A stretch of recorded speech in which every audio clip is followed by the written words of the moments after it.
The meeting will then be officially called to order. Please stand as Trustee Karen Freeman leads us in the invocation and pledges of allegiance. Almighty and merciful God, we ask your guidance and blessings upon this board, students, parents, patrons, teachers, and administrators as we are assembled here this evening in the common pursuit of this great nation's wealth, our children. Amen. Amen. I pledge Allegiance to the flag of the United States of America and to the republic for which it stands, one nation, under God, indivisible, with liberty and justice for all. Honor the Texas flag. I pledge allegiance to thee, Texas, one state under God, one and indivisible. Thank you, Ms. Freeman. This regular meeting of the Board of Trustees is authorized in accordance with the Texas Government Code Sections 551.001 through 551.146. The first item of business is public hearings, 2017-2018 Texas Academics Performance Report. I believe that's probably Dr. Jordan. Yes, thank you. Good evening, President Chumley, Dr. Woods, and Board of Trustees. Texas Education Code Chapter 39 requires each district's Board of Trustees to hold an annual public hearing for the discussion of the Texas Academic Performance Report, or the TAPER is what we refer to it as. In addition, this report is widely available online through our district website. As you'll see on the next slide, there are 6 areas that are required to be reported. Those range from district accreditation status to campus performance objectives. The remainder of this report will talk about each of those 6 areas. First, NISD remains accredited, as do the vast majority of school districts in the state of Texas. And our enrollment at the end of last school year was a little over 106,000 students. So the next piece that will have several subsequent slides that will unpack these is about the district's academic performance. This particular data refers to how students have performed on the STAR assessment. So in terms of academic performance, NISD continues to outperform both the region and the state in reading, in science, social studies, grade 7 writing, grade 3 through 6 and 8 mathematics, and all high school math EOCs. In addition, our graduation rate reached a high of 95.4%, which is an increase from the previous year. There was growth in performance from the previous year to this year in grade 4 writing, and we scored above the region but slightly below the state in that area. In grade 7 math, we scored below the region and state, and I'll talk more about that in a subsequent slide. So here you see STAR mathematics performance. This slide and several that follow show the percent of students who meet the standard at approaches or higher according to the 17-18 performance standard. You'll notice that the blue bar represents NISD. The yellow bar is Region 20. So when we say the region, that's to whom we're referring. And the red is the state. You'll note that NISD outperforms the state in region and mathematics at every grade level except 7th grade. This is due to a change that we made in not only the curriculum, but also in the assessment that students take. Beginning this past year in 17-18, students who were in 7th grade pre-AP actually took the 8th grade STAR. They did not take the 7th grade STAR. Therefore, the grade 7 results represent the removal of some of our highest performing math students. Again, this provides those students the opportunity to be prepared for more rigorous high school math courses since they're moving up in their assessments. So if you take a look at the next, reading. Again, due to much hard work from our teachers and our students, NISD in all areas surpasses the region and the state. As mentioned earlier, in writing, which is only tested officially twice in grade 4 and grade 7, While our students continue to score and grow in their performance in grade 4 writing, they're still slightly below the state average. This year, the state had a pass rate of 63%. Northside students had a 61%. There are numerous interventions that are in place that are very wide-ranging.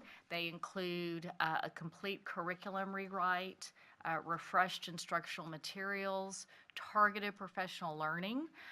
We saw very clearly that where our students had the most opportunity for growth was in the revision portion of the writing. So that has been, that's been a real focus this year. Our science results, again, 3 years of testing, grade 5, 8, and biology EOC. You see again the tradition of Northside surpassing the region and the state, as you also see in social studies.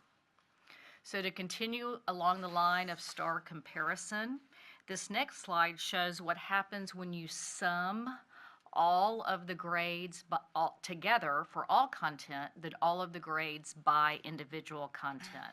So when performance is summed in this way, Northside, even in writing and mathematics, surpasses the state and the region. I had mentioned on some of the initial slides for our star performance that it was the percentage of students who met approaches and beyond.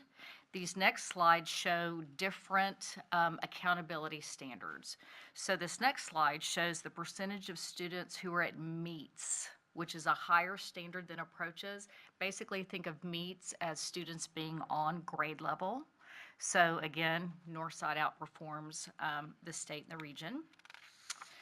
Then the next slide shows the highest level of accountability, which is masters. Think of this as students being above grade level. Again, Northside outperforms the state and the region. Something to note, every district in the state, this is an area where they can grow. Obviously, we want students to be working at their grade level, but we also want to move students as far as we possibly can so they can reach their potential. The next slide is an indicator that shows the percent of students who met or exceeded their expected growth on the STAR progress measure. The state looks at the student's previous scale score and their current year scale score to see how much gains the student made, and then there's a certain percentage of gain that indicates they've met the progress measure.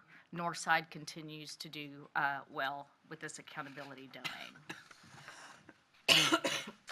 Attendance is another area that Texas Education Code indicates we need to make public. Northside, again, has a strong attendance rate comparative to the state and the region. Graduation rates are looked at a variety of ways, but the overall story here is this is an area where Northside shines. If you see that not only do we surpass the state and the region, but the gaps or the amount that we surpass them continues to grow each year. The next slide about dropout rate, this is the time when the smaller the percentage or the smaller the number is a good thing. So you'll see here when you see that little, even if you can't see the numbers, if you see that little short blue bar, that is a good thing. That means we have fewer dropouts in the state and the region. And again, quite a few when you see the difference.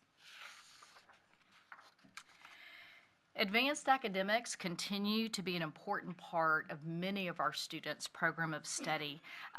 Just to talk about advanced academics as a whole, the class of 2018 saved nearly $33 million on tuition costs, supplies, textbook costs, by how they performed in advanced academics, including AP and dual credit and some of the other courses that students can take and get college credit.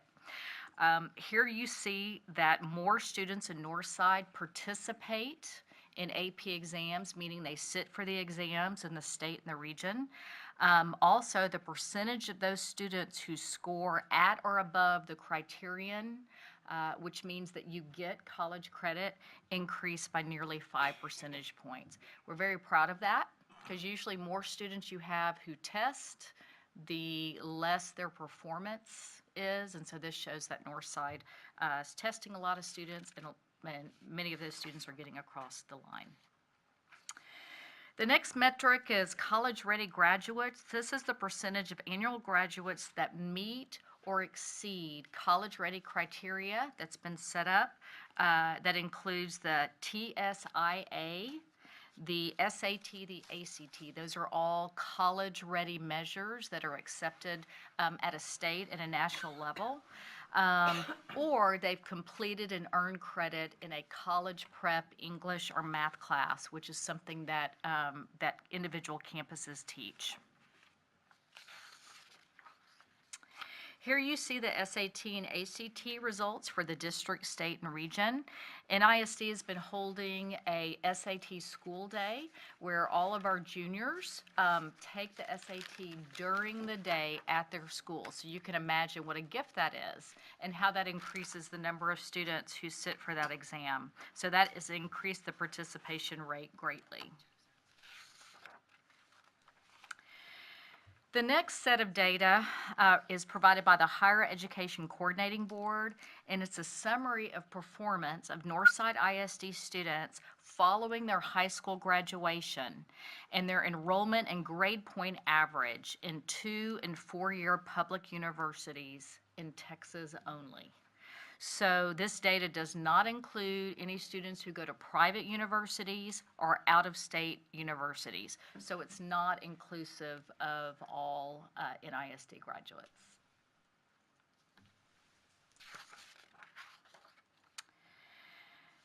We're also required to present discipline data. This is from our system where we enter that information and report it to the state. So this discipline report reflects all incidents recorded in the 425 disciplinary action record. It includes violent and criminal incidents as well as non-criminal incidents reflected in the Safe and Drug-Free Schools Communities evaluations.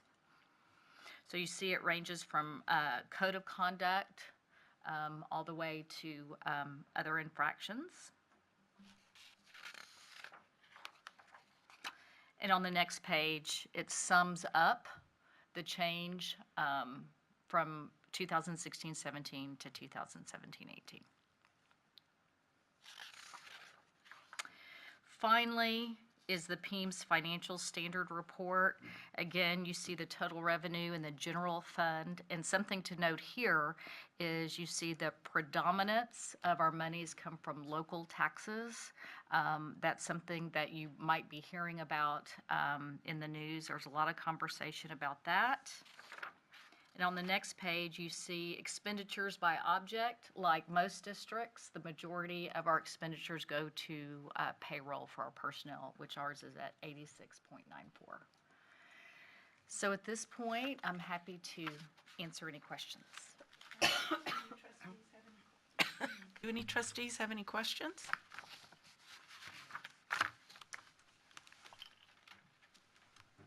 Joseph? Not at this time, thank you. Okay. All right. Dr. Jordan, thank you. Thank you.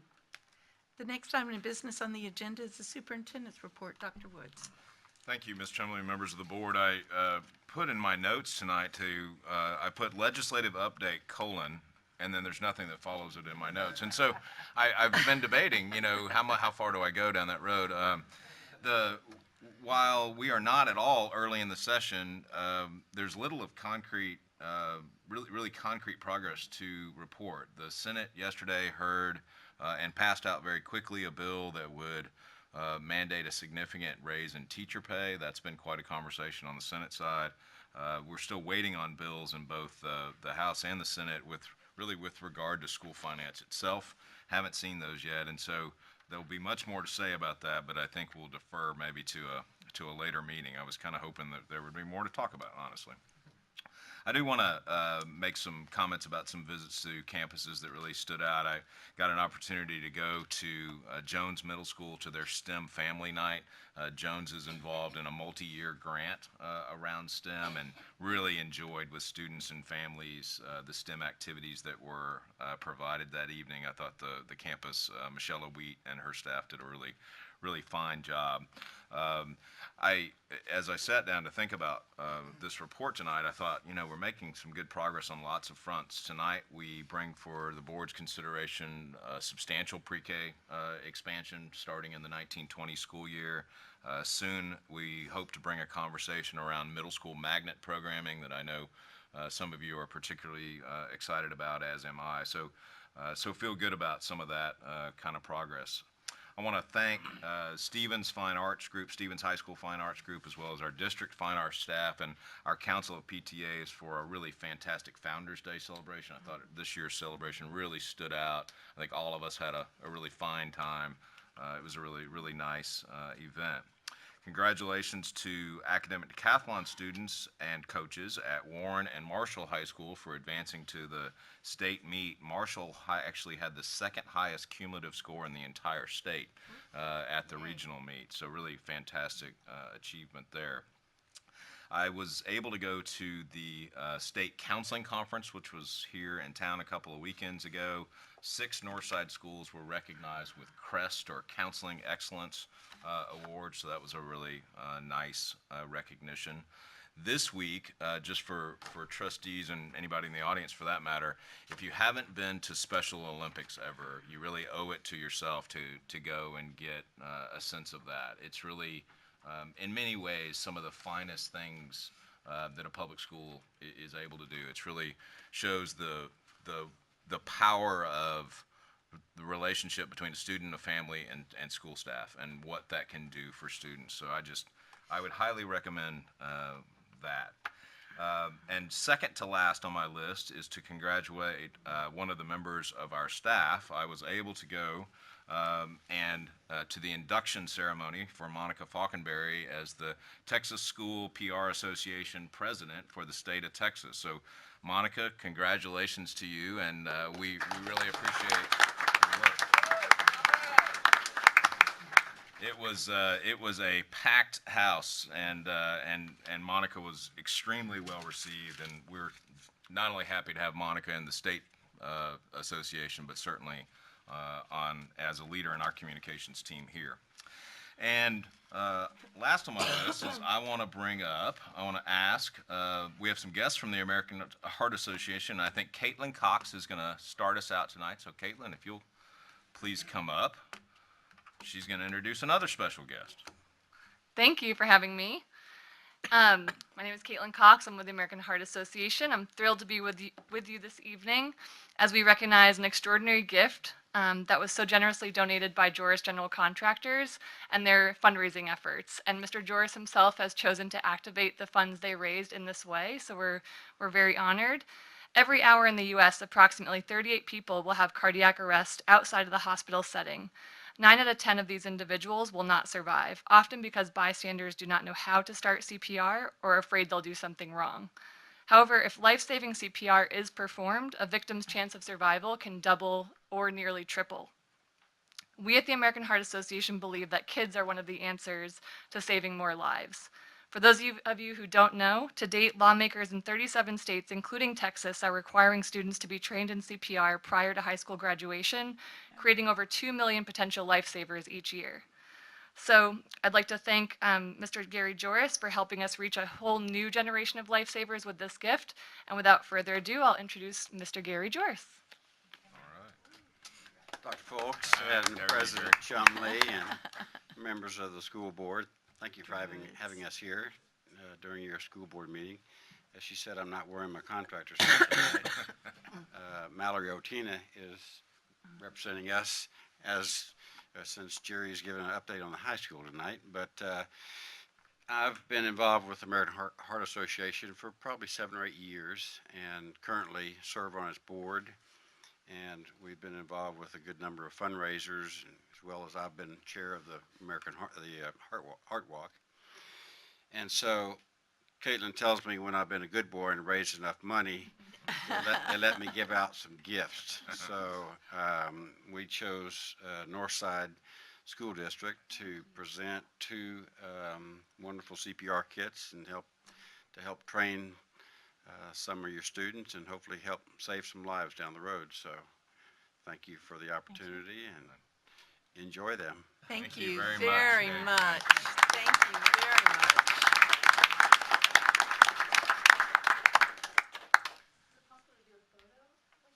Yeah, sure. Sure. Are you going to take it out and Oh, no. test drive it? Yeah. Unless someone wants to volunteer. Joseph will. Well, we know there was a really great story at Warren Yeah, High very School recently. last week, so. Let me just put them here and then everyone can go right behind me. Thank you very much.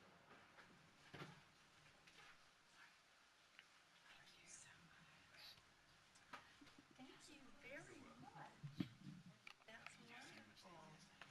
Doesn't surprise me. I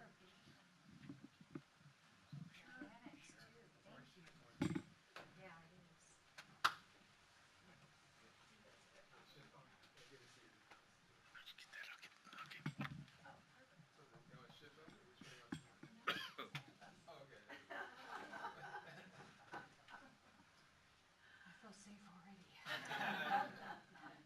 All right, ready? Say lifesaver. Lifesaver. Thank you.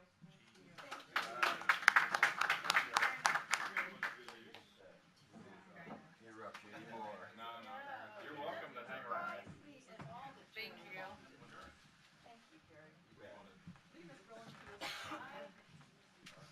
Thank you so much for that. That's nice. What a great idea to have kids learn CPR.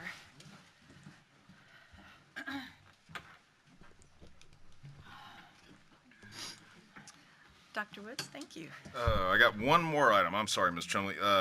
Mr. George, thank you, and your colleagues at the Heart Association very much appreciated. Thank you all very much. Thank you. As well as building our next high school too. Yeah, that, We're yeah, excited about that. That little project's also important, right? Yeah. Thank you. And my last item is our video moment. So, ready for that?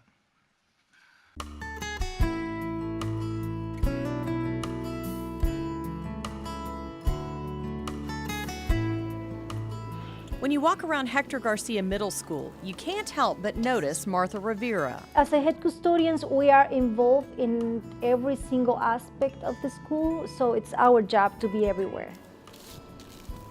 On any day, you can find her doing whatever it takes to make sure things run smoothly inside and outside the school. I try to be all the time outside, helping with whatever they need to be helped. So that's why I'm here for. But during her 3 years with Northside, she hasn't just worked hard at her job at Hector Garcia, she's also worked hard after hours and on weekends, going to school herself to earn her GED. First thing that I ask is, can I go and take English classes? I want to do my GED. And they say, yes, we have a program in the custodial department where we can pay you to go to school. And I say, great, I'm going to class, I'm going to do something that I want to do, and then they are going to pay me. Who is going to do that? That's crazy, right? Her hard work recently paid off when Martha and more than 100 others around Northside earned their high school diploma, graduated, and walked the stage. Martha Viveros Rivera. It was good. My kids are very proud of me. Congratulations, graduates. And Martha isn't finished making her 3 kids proud. She's already looking ahead to the future and college. She eventually wants a degree in business, and she knows she wouldn't have this success without support not only from her husband and children, but from her Northside family as well. Part of my accomplishment is the people that I'm working with pushing me to do the things that I want to accomplish. I don't like to be around negative people, and everybody in the north side, from students to teachers to vice principals and principals, my custodial department and above them, they are very supportive. That's it. I'm done for the day. That's a look at what's going on around Northside. Thanks for joining us for this video from Northside Media Productions. Northside is San Antonio's premier school district of choice. It was great at the graduation ceremony the other night to visit with Martha and her family and just see the pride on the not just on Martha's face, but on our family's face. I want to point out that this idea for this program was created by Leroy San Miguel and his staff, Henry Acosta, when he was in that area, and you see the kind of things that we're able to do to grow our folks. So it's just it was a fantastic idea, and you can see the fruits of that labor now. So well done. So with that, Ms. Chumley, that concludes Superintendent's report. All right, thank you. The next item of business is the board members' report. Are there any trustees that have anything to share? All at once. I'm not seeing anyone, so Karen. Thank you, Ms. Chumley.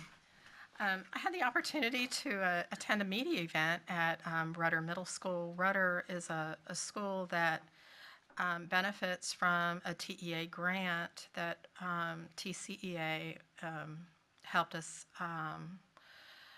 get from TEA, and it's about it was a one-to-one Chromebook initiative at Rudder Middle School.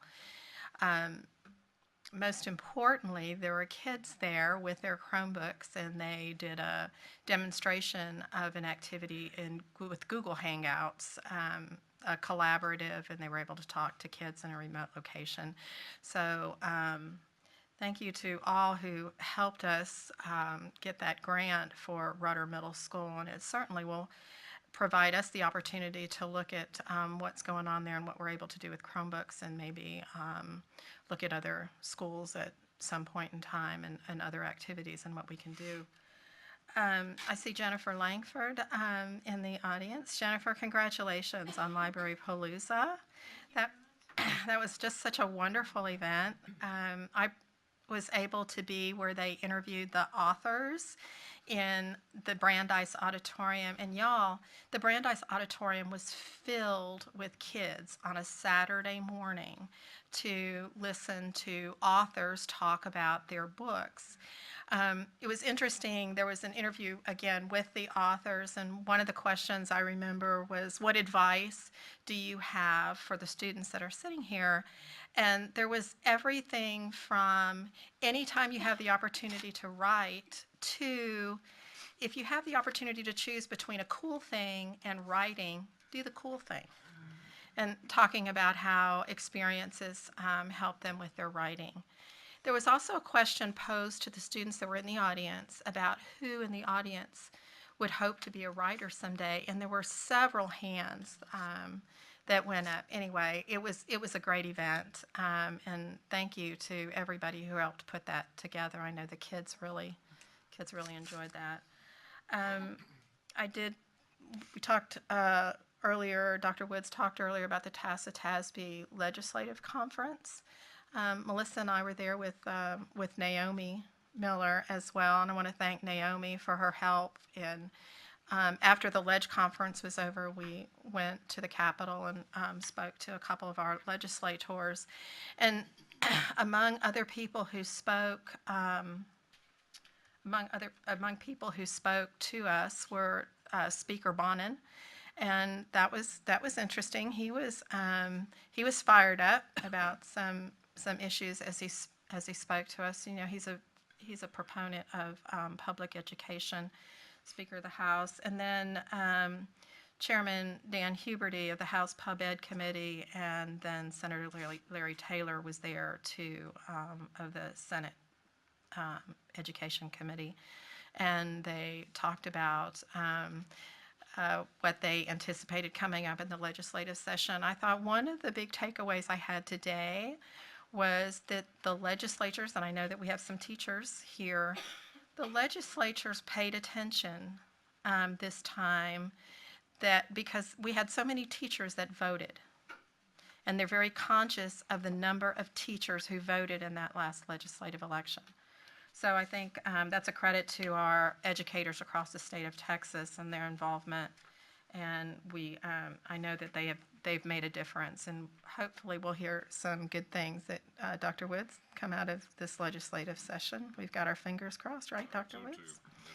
One other thing that we did hear about, and I know Dr. Woods has been part of this conversation, Lexile scores as they pertain to our STAR exams. There was an article in the Texas Tribune, or Texas Monthly, earlier, I guess it was last week, and just today, the Washington Post.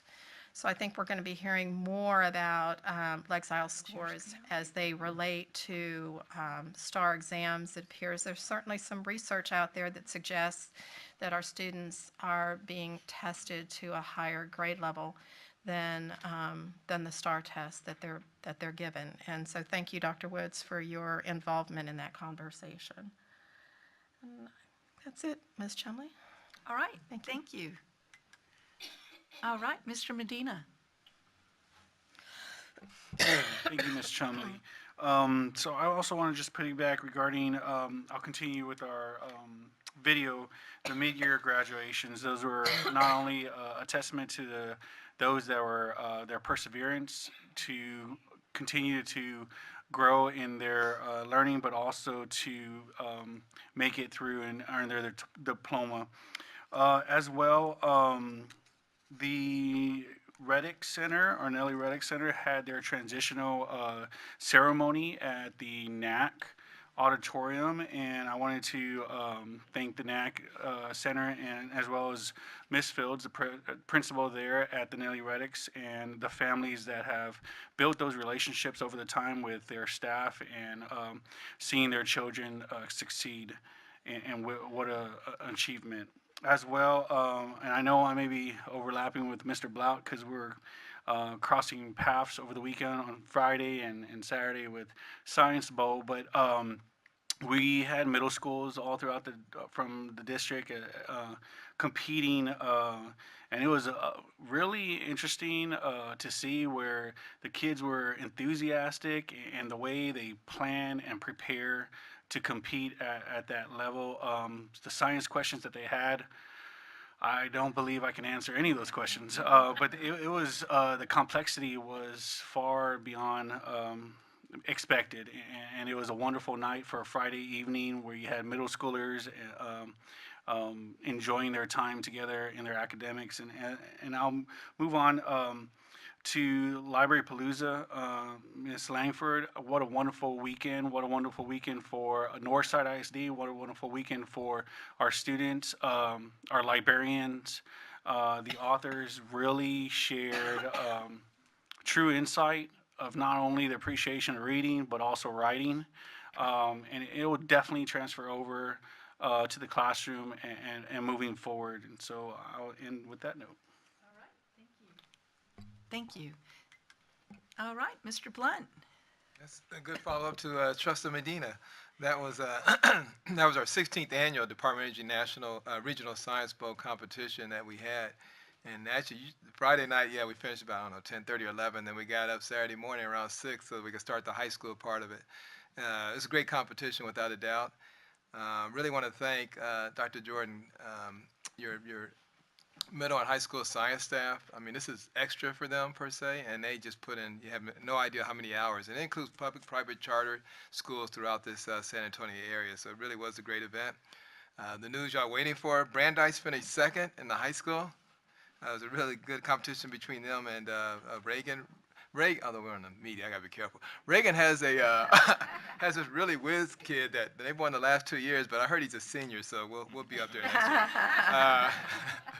And then Garcia competed well also. They ended up third, so it was a great competition. Trustees, remember, Heroes for, and Dr. Woods and everybody else, Heroes for Health is coming up us on Thursday. And believe it or not, I think we've gotten, I need anybody in the military or police department, fire department, we just need 3 more heroes. We got 280 elementary schools that are covered as of this afternoon throughout all San Antonio. So that's a great event where our police, fire, sheriff, and our own police force here as well as the military go out and promote health and fitness to all the kids and how important that is. And they all hit the schools at the same time on Thursday at 10 a.m. and some on 1 p.m. So we're looking forward to that.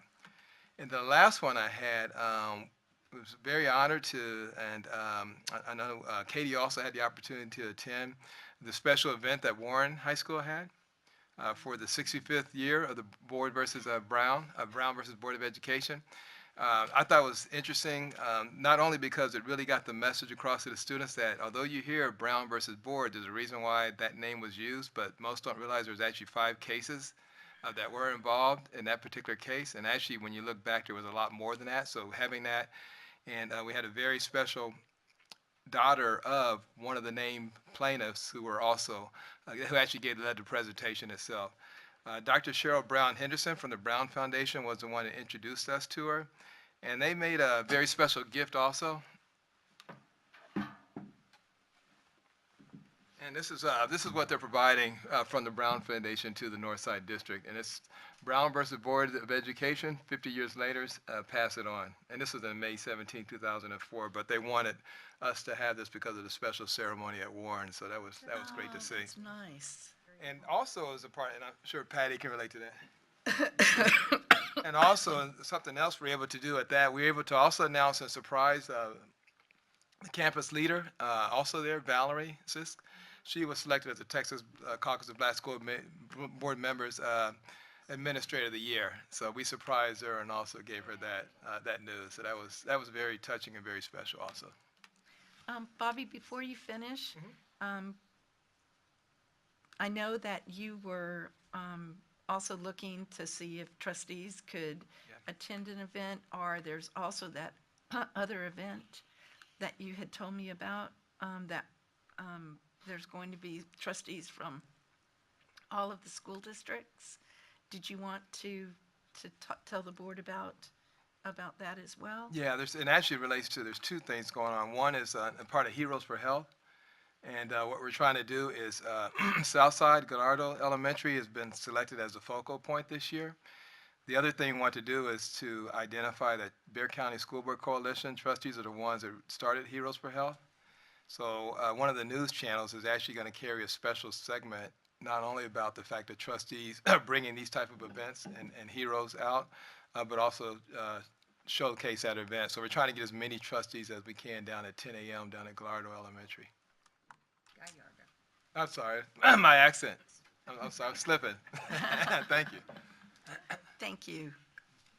And you give so much credit to everyone else. That's it. But Don't worry about it. Bobby, you were the driving force behind Heroes for Health, and we are very, very thankful for what you do for kids, not just in Northside, but throughout Bexar County. All right, Mr. Lopez. I'm going to stay within my 3 minutes that were allotted. Just kidding. No, real quick. I didn't want to. I think we're all going to pass that this time. I'm Just sorry. No, I only have just 2 things. One, I just want to recognize the Northside PTA, Larry Rowe, the president, and his administration.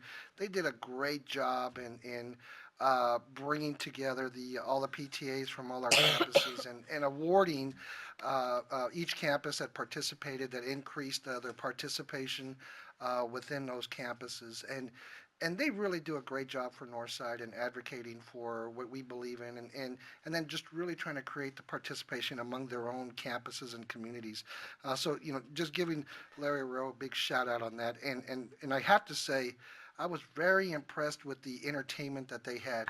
They had a band out there that was playing in the hallway, and you should have seen the kids. It was like a concert, and I was really happy to see that. And then they had an acoustic guitar group from Stevens High School playing the national anthem. It was just really neat, and those are kids coming from our campuses and in our fine arts program. So. Larry, my hat is off to him and his group for using our kids in our fine arts department to entertain the the parents and us there at the event. And then finally, just want to say I wasn't able to participate in some of the events last week because I was in Leadership TASB, and I was in Harlingen, Texas, and I really got to see a lot of the great things that the school districts are doing in Harlingen, and with what they have, with the amount of funding that they have, and then with the resources that they have, and just their teachers and administrators. They really did a good job. I've got to see, I really was really well, what I enjoyed the most was really getting to see an elementary fine arts academy. And you should have seen those kids. There were two girls, they were doing the mermaid under the sea, and they did a phenomenal job. So, looking at what talent is coming out of the fine arts program in Harlingen, we're going to have to really up our game in the fine arts in Northside. So, I mean, they're doing a great job. So my hat's off to them. Dr. Cavazos in the Harlingen ISD for really hosting us and showing us everything that they were doing out there. And that's it. All right, thank you you. very much. Dr. Harrell.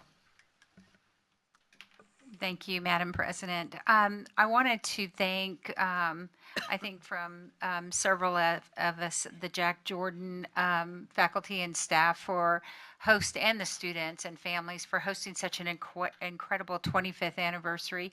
It was such a great homage to Jack Jordan, who had been our superintendent for so many years. And actually, I was in his last AIM class. And so it was wonderful being able to see his family and his friends and the original first faculty or a good portion of them who came, and the principals who had served at that school, all women, by the way, which was pretty incredible. But it was wonderful. The students performed such emotionally packed songs, and were so wonderfully confident and charismatic in the way that they hosted the Somewhere Over the Rainbow theme. It was just wonderful. And little Toto was there too. So we just had a really good time. Jack Jordan really, really wanted everyone. His vision was that everyone who came into the school, he wanted them to feel loved, and that was like home.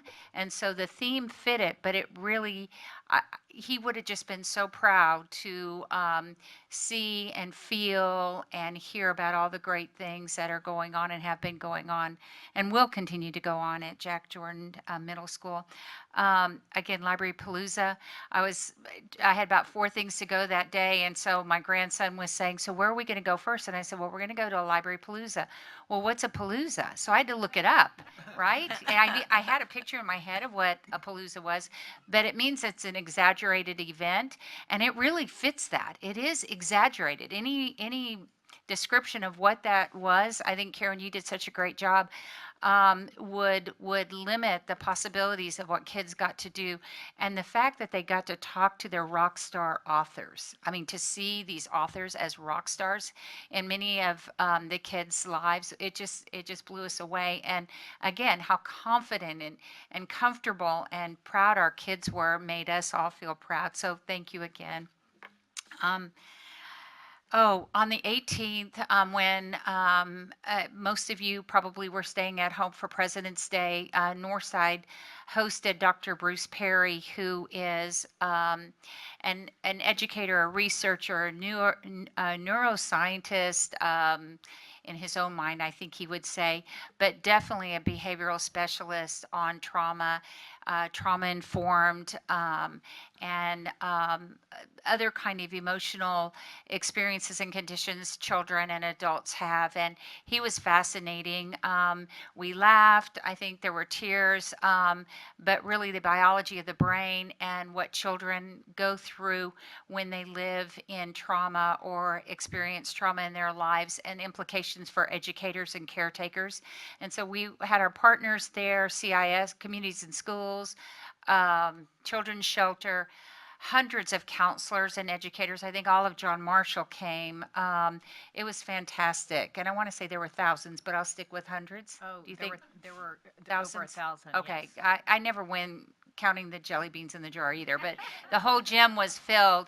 And there were so many takeaways, but I think the district, I wanted to thank Dawn Schmidt and Dr. Ridgely for arranging that, and then also starting the ball rolling on trauma-informed, but just really, really taking good care of our kids socially and emotionally. And I love how just about every trustee has talked the gamut of all the experiences just in a few weeks that have gone on in Northside.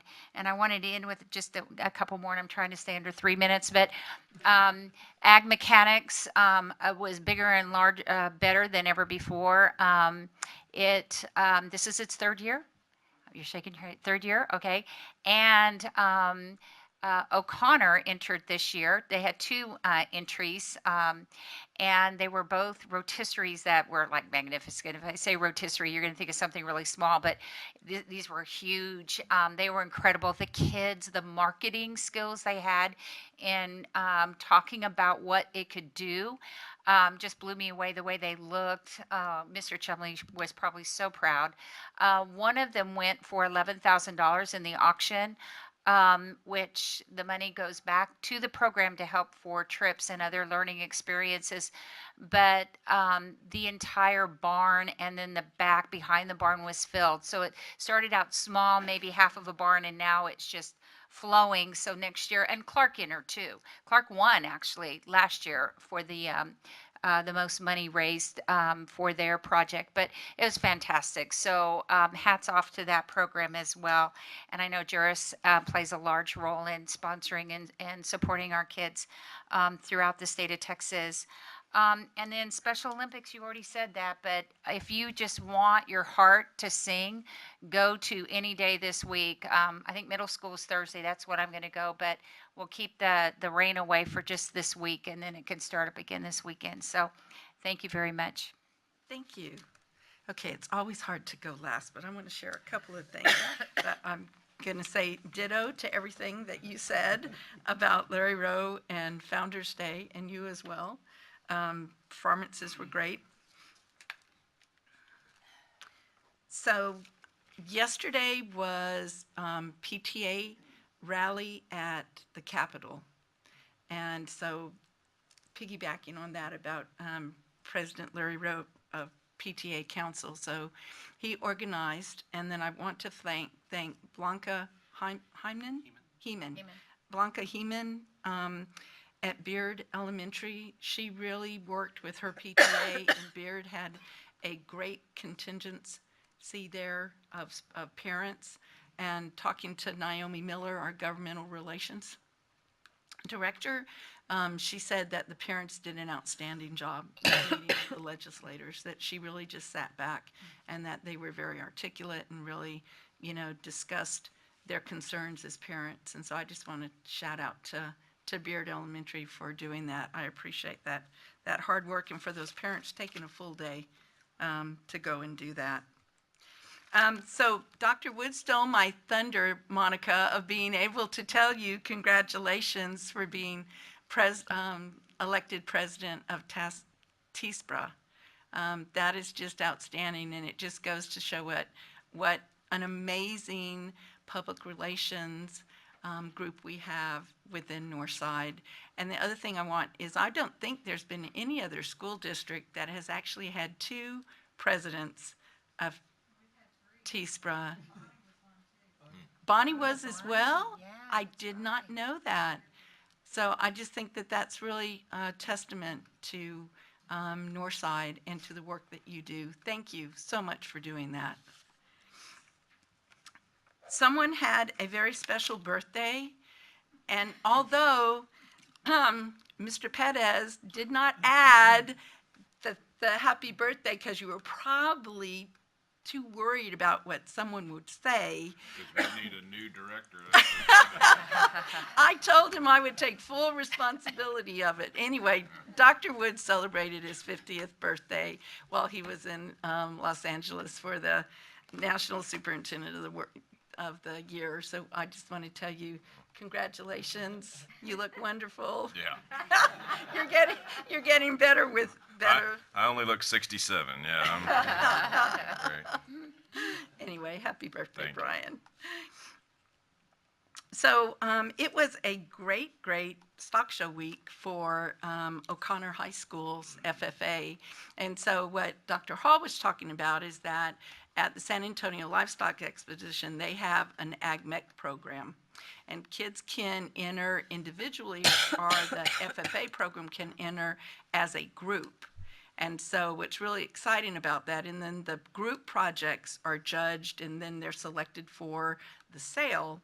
And the money that was raised goes back to the FFA, which I think is just really neat.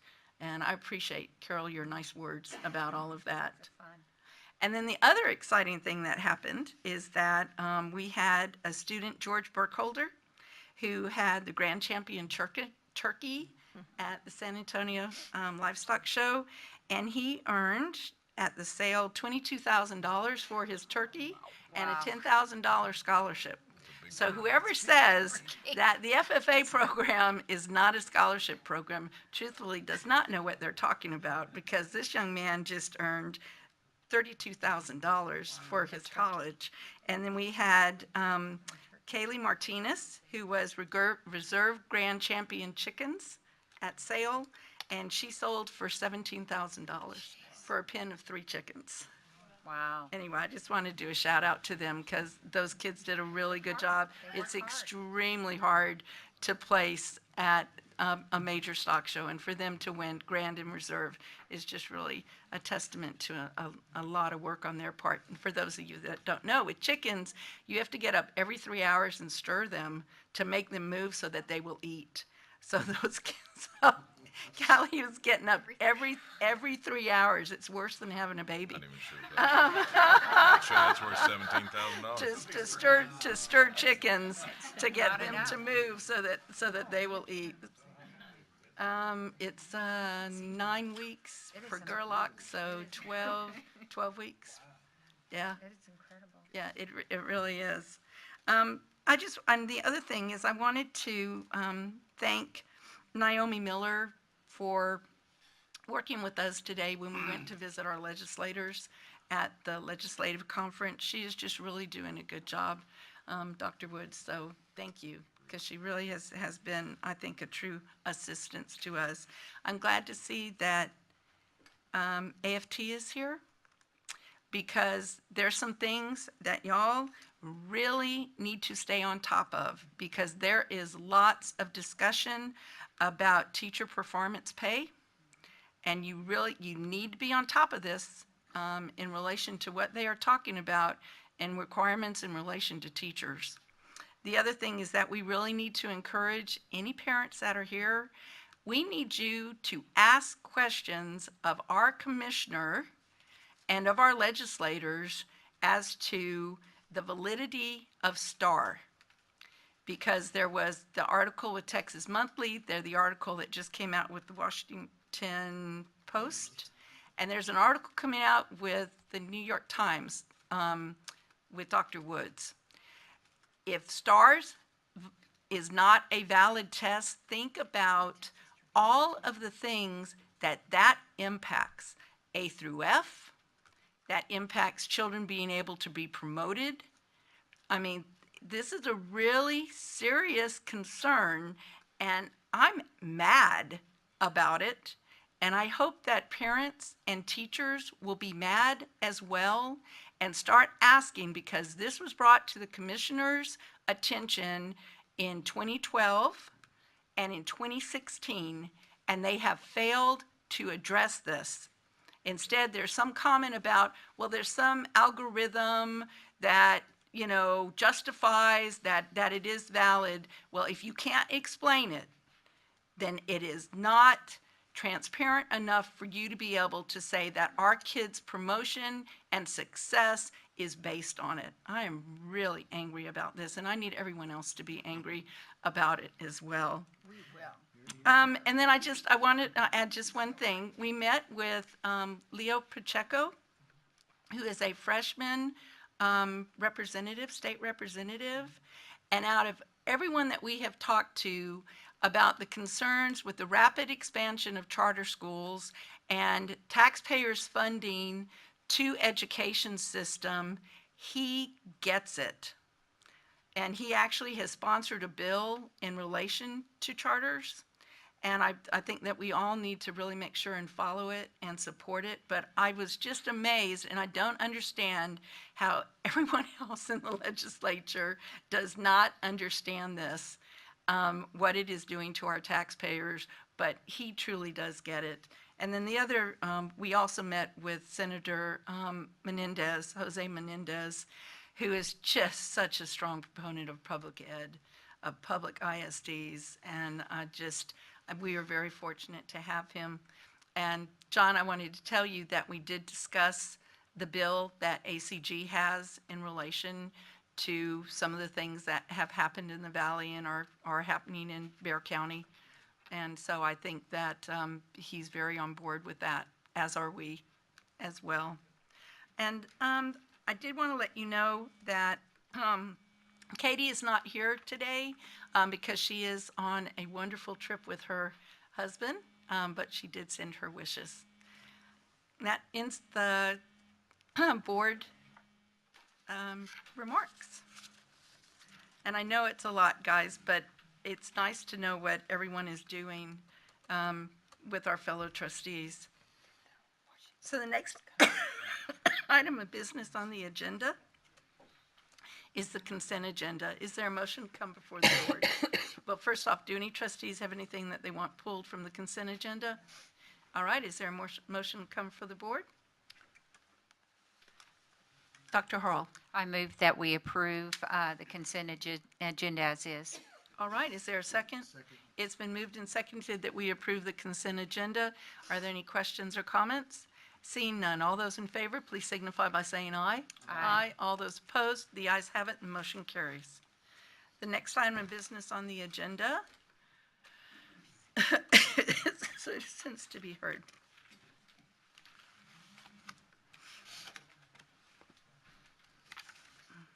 Okay, so we have some rules in relation to citizens to be heard.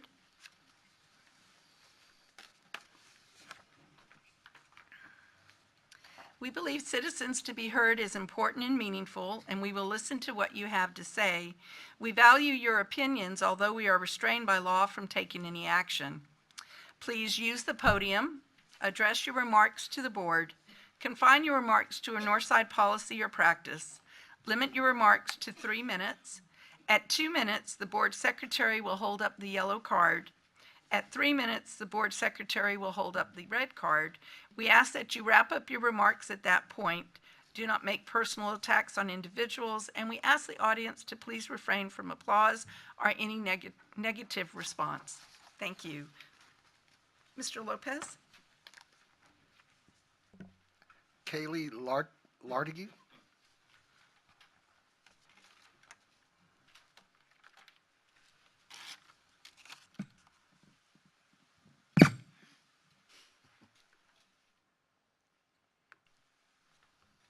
Good afternoon. Before I get started, I would like to say thank you so much for displaying a video with no captions again. That's really helpful. Now, my name is Kaylee Lartigue, and I'm also known as Deaf Girl Evolution, and I am a sophomore at the Science and Engineering Academy. As my schedule permits, I have been coming to the board meetings in hopes of educating the boards about different staff-related topics. When I have come in the past, I look up at all of you as I'm speaking and I see smiling, improving faces. When my mom asked about bringing my concerns up in the official way, she was given instructions. I then did as I was asked to do, and now I realized that it was all a show. All of you on the board have been entrusted to make sure that you provide safe and inclusive environments for us students to learn. You have been entrusted to listen, observe, and make unbiased decisions for the students, staff, and school. I want to tell you today that you have failed me. You have failed every deaf student, and you have failed all students who want to speak up and make a difference. You have dismissed me simply because I am a student. I was in contact with Dr. Smith about my concerns regarding establishing a protocol that ensures all videos put out by the districts have captions first, so that they can be accessible by everyone, including deaf people, and about offering ASLs as foreign language options in more schools across our district. I was shocked when I got a response from Dr. Smith informing me that the superintendent, Dr. Woods, and the board's president, Ms. Chumley, had already had private conversation about my request and had already made a decision to not add these items to the board's agenda. So this was decided before I ever even submitted my request. So I now ask, why make me waste my time sending emails and explaining myself if you had no intentions of taking me seriously? I will remind you that I am a very persistent person and that I don't take no very easily. I have had plenty of hearing adults tell me that what I can and cannot do, and every time I am told I can't do something because I'm deaf, I look back at my cheerleading teams I have at home, and then I prove these people wrong. I currently have a platform. I have people who are willing to listen to what I have to say, and I plan to continue using that platform to make people with authority and power like all of you listen. Thank you for your time, and thank you for reminding me that not every adult is right and that not every adult plays fair.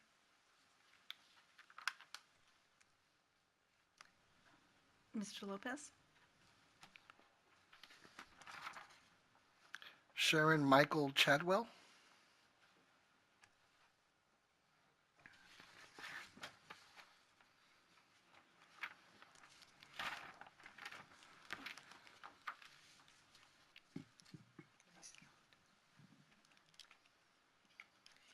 Okay, good evening. My name is Dr. Sharon Michael Chadwell, and I'm a former employee of Northside ISD and now a university professor and researcher. Based on data noted on the taper 2017-18, I decided to look at Northside's elementary schools data on the presence of African American professionals in relation to African American students. The percent of African American students to the overall elementary student population was 6.04%, and the percent of African American professionals to the overall elementary professional population was 2%. Many of the elementary schools with African American professional presence is averaging about 1 to 2 professionals, or 51% of the schools. Of the 77 elementary schools noted, 31 do not have African Americans on the professional staff, and interestingly, one of those schools is Mary Burns Michael Elementary, a school named after my mother, a black woman. 23 have 1, 16 have 2, 4 have 3, 2 have 4, and 1 has 5. While I do consider these numbers as significant, the existing research literature has already revealed the various themes related to issues that could or have hindered the education of African American students, especially at the elementary levels for African American males, especially when there is no or limited African American professional presence on the campus. A little history for you. In 1973, Northside hired my mother because of a federal mandate from HEW to hire black teachers. However, the traditional 1 if 2 was the norm, and here we are at 2019, and there really hasn't been that much change. While I have to applaud Northside for have done well in the community, we still have a weakness in hiring African American professionals. Now, given the data, I would like to introduce to you some friends of mine, representatives from the 100 Black Men, as well as the Buffalo Soldiers Associations, on programs we would like to talk to you about outside of the board meeting. However, they're going to highlight the programs here, and I would also would like to offer my assistance on this as well, in doing a professional development program to discuss these issues related to African American students, and the implications as well as recommendations from other researchers. Thank you. Thank you.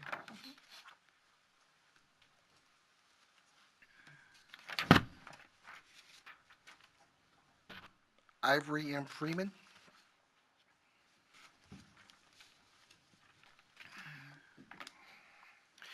Good evening, Ms. Chumley, Dr. Woods, and the Board of Trustees. My name is Ivory Freeman, and I am the president of the local chapter of the 100 Black Men of San Antonio. We are part of a national organization which was founded back in 1963 in New York City with a group of concerned African Americans that began to meet to explore the ways of improving conditions in their community. Since inception, the vision has materialized to be shared by more than 10,000 members, reaching 125,000 underserved, underrepresented minority and youth annually. Our motto is, "What they see is what they will be." To me, that's very important because our chapter, which has been in San Antonio since 1999, has continued to grow. Our mission, which is mentorship. We target groups of young African American males, or actually here in San Antonio, young men of color, to provide them a positive role model so they can look up to see and to be something other than what they're seeing on TV, which quite often is that basketball player or football player athlete, which is, as we know, is in the minority of their ability to get to that level. To be the musicians, not to be the people behind the scenes, but to be that one on stage making all the money and doing all of the things that are popular. But again, that is something that is somewhat unrealistic because it's the minority. We focus on education, health and wellness, economic empowerment, and leadership. You may ask, why is the 100 Black Men of San Antonio here to ask the question of how can we improve the process? This is something that we're very, very concerned with. We've worked with different representatives to try to see how we could increase the population or the pipeline of African American teachers. It's a hard challenge. So we want to know, how can we help you help our children and help the future? Thank you. I like that. Thank you.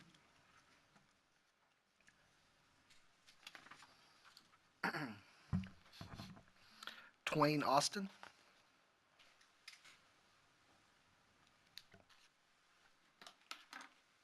Good evening, board members. My name is T. Wayne Austin, and I'm here to represent the South Texas Buffalo Soldiers Association here in Bexar County.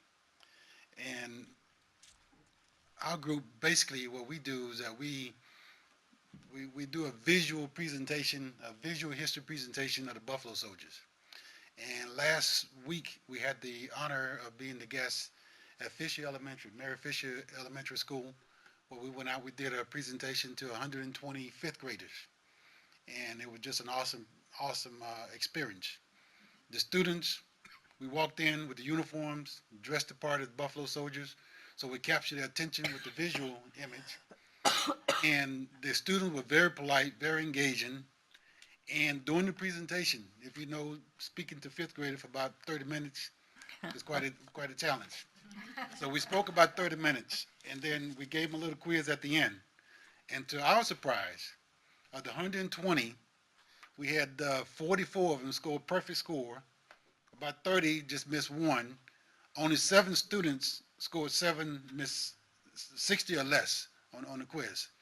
And so we are very, very honored to do that, because we feel that by being a president in school, providing a positive image, we can get the attention of the students and provide some positive results. So that's what we do as the South Texas Buffalo Soldiers Association. And we not only work with Mary Fisher Elementary, but other schools as well. Thank you for your time. Thank you. Do we have your information? Or we can get it from Fisher. I'd like to have it shared. Great. Thank you very much. All right, that ends citizens to be heard. The next item of business is the curriculum instruction, the pre-kinder expansion. Dr. Jordan. Yes, Ms. Chumbley, we're very excited to be back to talk about what has happened since the last time we spoke. As you know, this has been a multi-departmental collaboration, and so tonight we'll provide some more details. Thank you, Dr. Jordan. Good evening.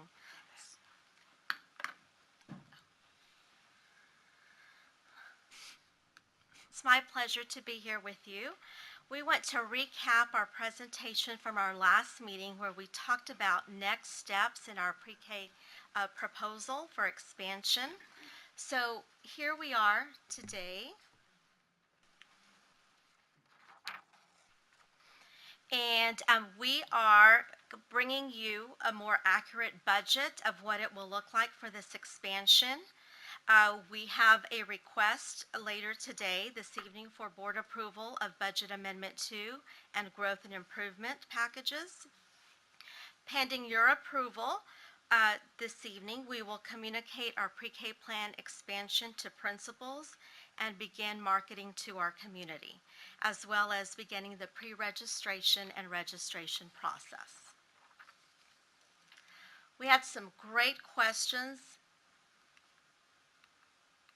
last month about our current model and who we serve. So currently, just to bring you up to date, our current model is a half-day program for qualifying 4-year-old students. This is offered at 68 of our 79 elementary campuses, and we serve approximately 2,400 students. We have 563 students attending pre-K through pre-K for SA, and we have our partnership with Head Start where 815 students are served, and this will continue in 1920. In addition to pre-K, we also offer our ECC, our half-day, it's a program for 3- and 4-year-old children of employees at 31 of our campuses. That is actually a full day.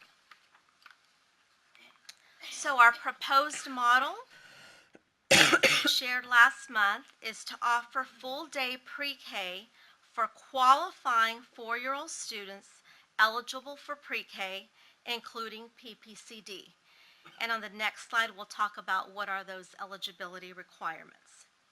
We also want to offer this program for non-qualifying tuition-based 4-year-old students on a limited basis.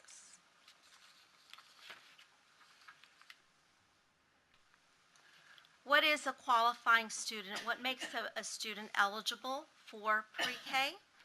A student qualifies for our current pre-K model based on their level of income, family level of income, language other than English spoken in the home, homeless status, foster care, or parent meets the military qualifications or recipient of the Texas Star Award.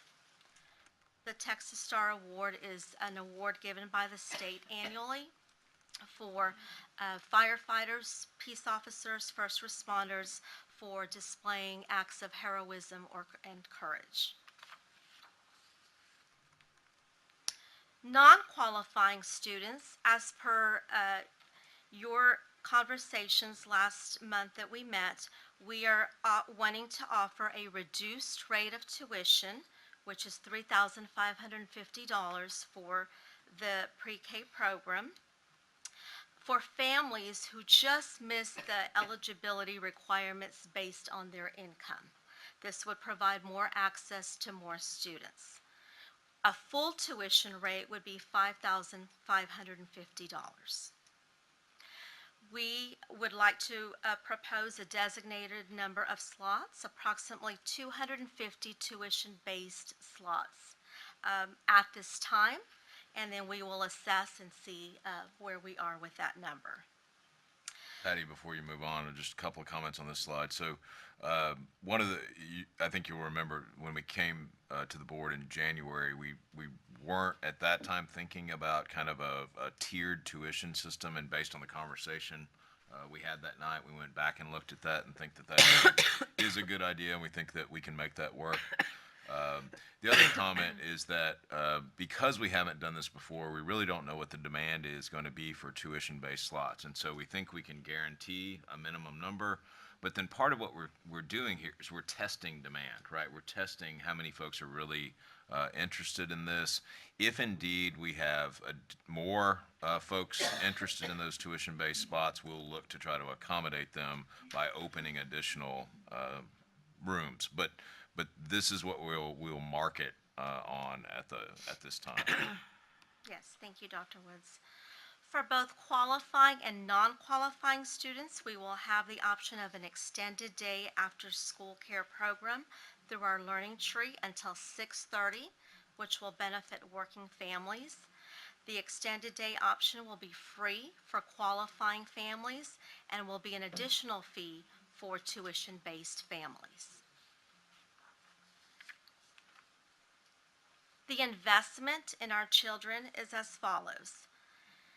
For Budget Amendment 2, we're asking for approximately $2.1 million, which is a one-time fee that will help with the marketing, that will help with facility upgrades to our classrooms and make them pre-K appropriate. In our 2019-2020 G&I budget, we're asking for approximately $8.5 million, which is pretty much evenly divided between one-time costs, such as furniture for classrooms, as well as recurring cost, staff, teachers, and IA. Sorry, Patty, one more interruption. So, just to be clear, what's on the board's agenda tonight is Budget Amendment 2. So these one-time costs that are largely made up of minor facility adjustments to accommodate very young students is what's actually a part of Budget Amendment 2 this evening. Growth and improvement, as you know, we'll start discussing in April, and we actually bring that for approval later this summer. Sorry, Patty. Thank you, Dr. Woods. This estimated budget includes growth projections only, so it does not include any possible revenue adjustments, such as revenue from tuition-based families. Our recommended sites that we visited last time, you'll see listed here on this chart. Another way to look at it is through our pre-K site map. And this is where you had some questions last time. So if you look at the map, you will notice that the yellowish, goldish color, those are our proposed full-day campuses. I'm sorry, could you go back so we could Sure. just see that just real quick?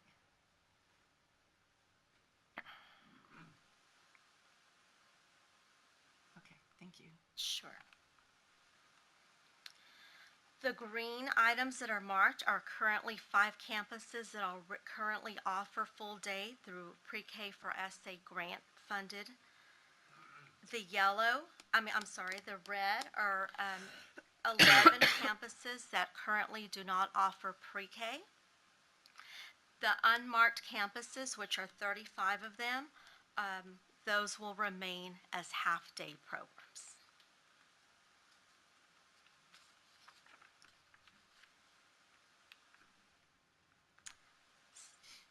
So we thank you for your consideration, your support, and if you have any questions, we're happy to address those. Dr. Hurl.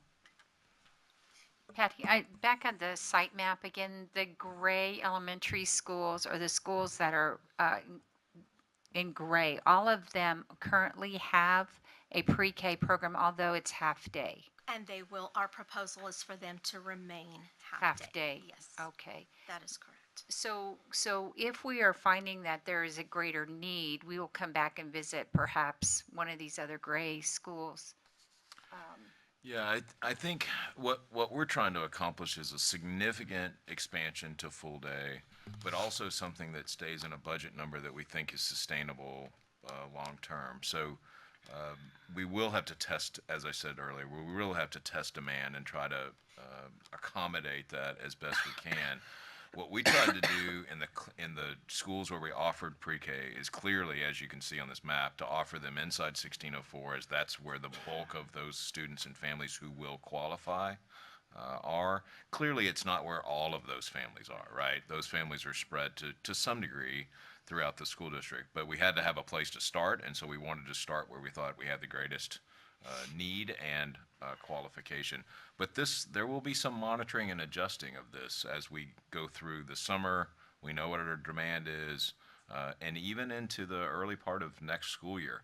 I fully expect that there's some strong possibility that we'll come to the board with Budget Amendment 1 and have kind of in the 1920 school year and have a kind of a revised, this is where we are this is what the demand turned out to be type conversation.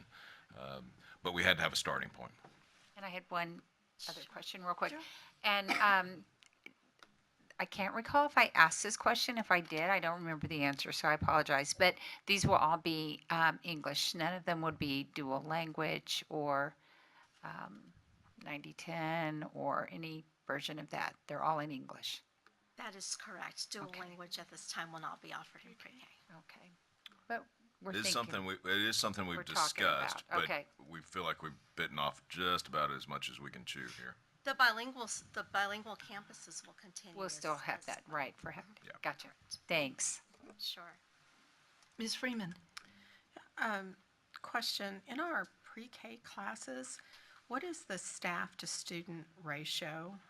Teacher assistants, what do we have in our pre-K classes? Great question. We have one certified teacher and one instructional assistant with 22 students in the classroom, so it's 1 to 11.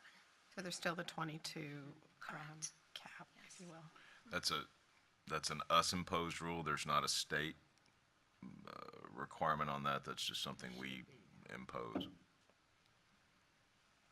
Mr. Blunt? Yeah, I was just trying to figure out on the, what exactly is being requested for approval, because I know we've got Budget Amendment 2 coming up in a couple of agenda items.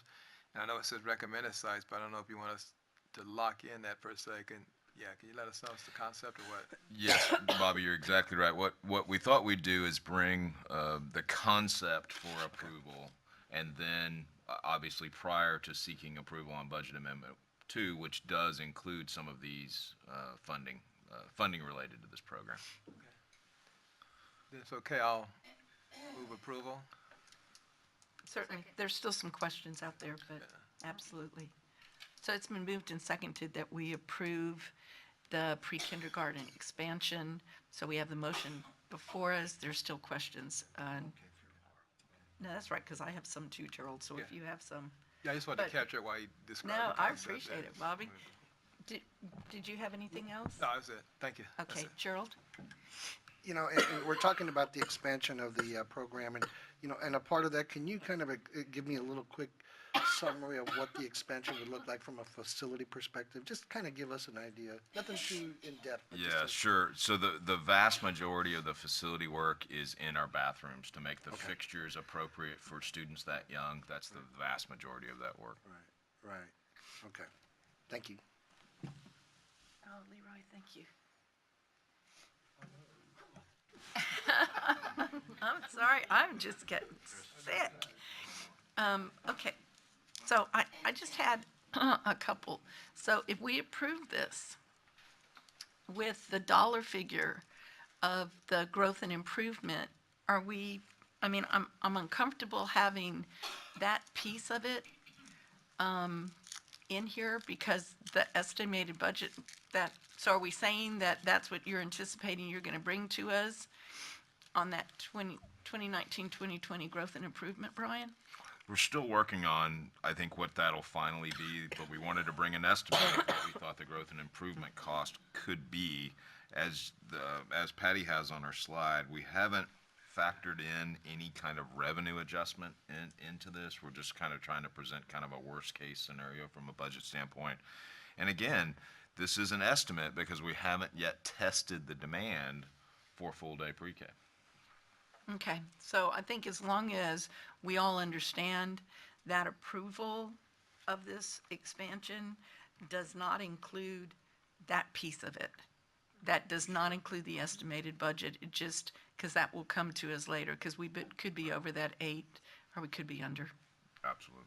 Okay, and then the question that I had is marketing and how are we going, because I'm really interested, particularly in the tuition-based.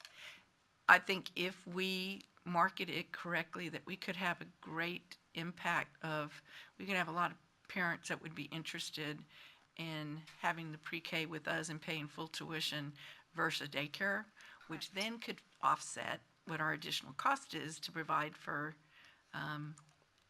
the other students that qualify for it are the ones that qualify for the reduced tuition. Correct. So how are we going to do that? What what is our plan in relation to, or is that something that you're going to bring back to us later to show us how you're going to market this new program? We are working closely with our communications department, Barry, Monica, and the staff to,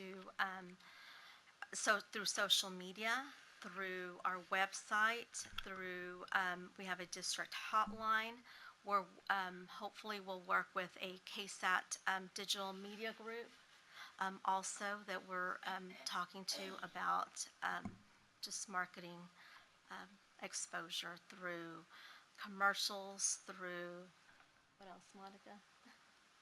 Digital means, social means, Okay, so There's a comprehensive marketing plan, and as soon as this meeting's over, with y'all's support, there's also going to be talking points sent out, because what we anticipate, what anecdotally has been happening, our phones have already been ringing off the hook just from different stories. Hey, we heard. So we're anticipating a lot of interest. So our principals, even principals who aren't getting the program on their campus, also have the talking points. So, and we're making sure on those campuses that our principals are not the strongest about being a promoter, that we'll be working with them as well. So I'll tell you where my concern is that even with the pre-K for SA, there's a concern about a certain group of families, and they could be families that don't have the internet service, that don't do the social media, they're not at our schools. So there's that group of parents that I'm concerned about. How do we reach them, and what do we do with that? So just please keep that in mind, and I would like to ask that the marketing program, once you have it finalized as to what it's going to be, that you bring that back to the board. And it's not for approval, but it's for our knowledge, to see what it is that you're going to be doing, because I am concerned about how do we reach that group of parents. So I would like to see us think outside the box of social media and think about contacting churches and talk with our social worker that we have on the campuses. I just think that there's other ways that we can contact that certain group of students that absolutely need pre-K, but whose families may be actually even a little scared of it. Or I just think there's a group that I want to make sure that we contact them, or that we give them this opportunity on this. Absolutely. All right. So the motion before us. Are there any other comments or questions? Seeing none, all those in favor, please signify by saying aye. Aye. All those opposed? The ayes have it. Motion carries. We're very excited about it. Thank you very much for your support. Thank you. The next item in business is facilities and operations. Leroy, Gom Road Elementary High School. Thank you, Ms. Chumley. Tonight, we have for you a presentation for our next high school, which we are designing. And one of the processes that we have used very successfully in the past is to systematically and orally go through a process of what we call conceptual design that revolves around conceptual design, so we can look at the project as it evolves over time, instead of jumping from one aspect of it all the way to schematic design. That will give us an opportunity to share with you some thoughts about orientation, things of that nature. So the architect obviously is Jerry, who's standing right next to me, with Alamo Architects. We also, on this particular project, let out the contract for the building of this facility very, very early on, and the partnership that we've developed with Jores, which I believe Mallory and John are here, has been very instrumental and beneficial in helping us organize our thoughts about how do we actually build it while we're designing it, literally. So without any further ado, I'll ask Jerry to give us a presentation. Board President Chumley, members of the board, Dr. Woods, thank you for having us here tonight. I'd like to introduce Nikki Maroney. She's the project manager for the job, and Leroy already introduced Joris, who's working with us from the beginning, and we have some budget numbers for them to show you as well. So, next slide, please. So we're going to talk tonight about the site analysis. So some of you have not seen where the school is going to go in a while, and we're going to talk about your last 4 high schools, and then we're going to talk about the site organization at GOM, because there's a provision for a future program. And then we've got 2 concept site and building organization diagrams to show you, and then we'll compare those 2 at the end. Next slide. So the site analysis. So the site is located on GOM Road, where it makes a 90-degree bend right here. So this section we're calling North GOM, and this section we're calling West GOM. It's outside of 1604, north of 471 or Culebra Road. It's basically between O'Connor, Harlan, and Taft.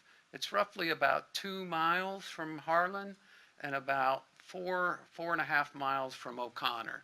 So it's a reliever school for these 3 schools, mainly Harlan and O'Connor. Next slide, please. So the site itself is, as I said, behind GOM Road itself, which takes that 90-degree turn. To orient yourself, Government Canyon entrance to Government Canyon is right here at this corner. There is a floodplain that's near us, but outside of our site by some dimension. It's by John Folks Middle School, right across North GOM. As a part of the land that you purchased, there are 2 feeder roads that feed into the site. Those are roads that will be built by the district, but then turned over to the county after they're constructed. The summer winds come from this direction, and the winter winds come from the north. Next slide. Okay, so now we're rotating the site itself. The original land was 107 acres. The usable land to us is 102 because we're losing 5 acres to the 2 streets. The piece of land itself is about 1,500 feet by 3,500 feet.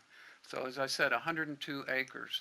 It slopes about 31 feet across the site, so it's relatively flat. It's mostly clear, except there is significant trees, which we're going to talk about in a minute. As a part of the work that's... Gary, I'm sorry. Can you go back? We're losing 5 acres because... That is essentially the area of the street you're building. So that's that acreage of the 107 acres, 5 acres goes to the streets. Yeah. So this street and that street together account for 5 acres. What's left is 102. As I said, it slopes. It eventually will be surrounded by developments. This one's underway right now, and they're the ones that are putting in the utility access, which is across the side of the site. And then when I show you some photographs, you'll see there's a drainage swale that's being built around the site. We have 2 main entries, and then when we met with the county, they requested that when this land gets fully developed, there may be an emergency entry out of from that subdivision if it is a stadium or some other assembly occupancy, and these are backed up. They'd like to have an alternative route, and that would be down the road when that future development takes place. So this is an aerial site from a drone. We're looking straight, I guess it would be east. So this is the lane as it comes in from GOM west. There'll be a turnaround here. This is the county road, and that's the county road that comes in from the north. You can see already that swale is under construction, and you can see where they're building streets all around it already for the houses. Next slide. So this is the entry. You'll come from GOM west. So you'll enter the site right here. That tree that's in our interest or in our table of contents slide, that's that tree right there, which I used to help organize myself. But you can see the swale under construction. There's already water in it right here from all the rains that we've been having. So this is the entry from GOM west. Next slide. And this would be GOM north. So this little piece of road here that's being put in by this subdivision developer, that's the road that's going to extend to our site. So you're going to be coming down this road and then the one on the west, which will be development on both sides of the road as you enter the site. So unlike some of your other schools we'll talk about, the approach to from both directions is going to be housing on both sides of the road. Some of it will be people's backyards and some of it's likely their front yards. The school will be of such a height that you should be able to see it over the houses, you know, from a distance, but as you approach it, you'll be going down, it'll be somewhat of a tunnel as you get towards the site. So this is a drone looking north, west, and this is basically Government Canyon right here. So that picture in our site's looking that direction, and it's a panoramic along the site. You can see the kind of hills beyond. Okay, so these are the trees. What you see here in green, we've eliminated all the trees that are less than 12 inches in diameter. So all these trees you see here are greater than 12 inches in diameter. And then along this one tree that's out toward the west here, it's a 39-inch diameter tree that's 40 feet tall. And then there's several trees in this tree line, and then there's a cluster of trees in that area. Okay, so now we're going to talk a little bit about the last 4 high schools that you built and just to organize our thoughts about what you've been doing. So this is Stevens, Brandeis, Brennan, and Harlan. So all of the schools you've built in the last 4 bond cycles are built in such that you have athletics on one end and you have fine arts on the other. All 4 of these are the same in that regard. They are all a little bit different in their siting. If you start with Stevens, it's on Petranco Road. You can see it from a good distance away because it's up on a hill. You can come up Ellison and then roll around here to the front. As I said, the athletics is on the left. In this case, the fine arts is on the right. Now, Stevens is kind of a bent main axis. Its main axis is this way, and then it has 2 supplementary or wings that go forward and backward. It's very similar to Brennan, has that same bend axis, but Brennan has its wings all behind it. All 4 of the schools, you come in the main entry, the cafeteria's behind that as you go through a procession, and then the library's on the first floor, Harlan is on the second floor, but there's a real similar procession. You come in the entry, go through the admin, there's usually a main stair, and then the cafeteria's either on the left or the right, and the library's there as well. Brandeis is a little different, and I'll explain why. It's still on this main axis. Now it has these 2 courtyards. Now one of the reasons that was done was that unlike these other schools, that allows all those classrooms to have windows. So whereas in Brandeis, Brennan, and Harlan, these big middle sections, those classrooms that are inside the 2 corridors, they don't have any window accesses. So one of the goals for our project is to get as many classrooms to have windows as we possibly can.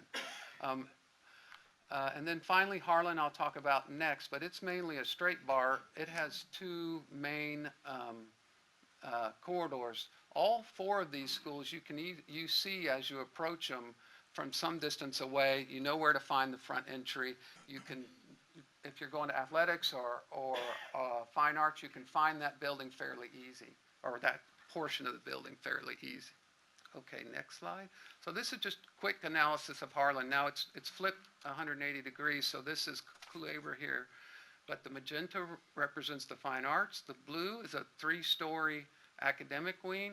The yellow is the library on the 2nd floor. This is the cafeteria, and then the central plant's behind it.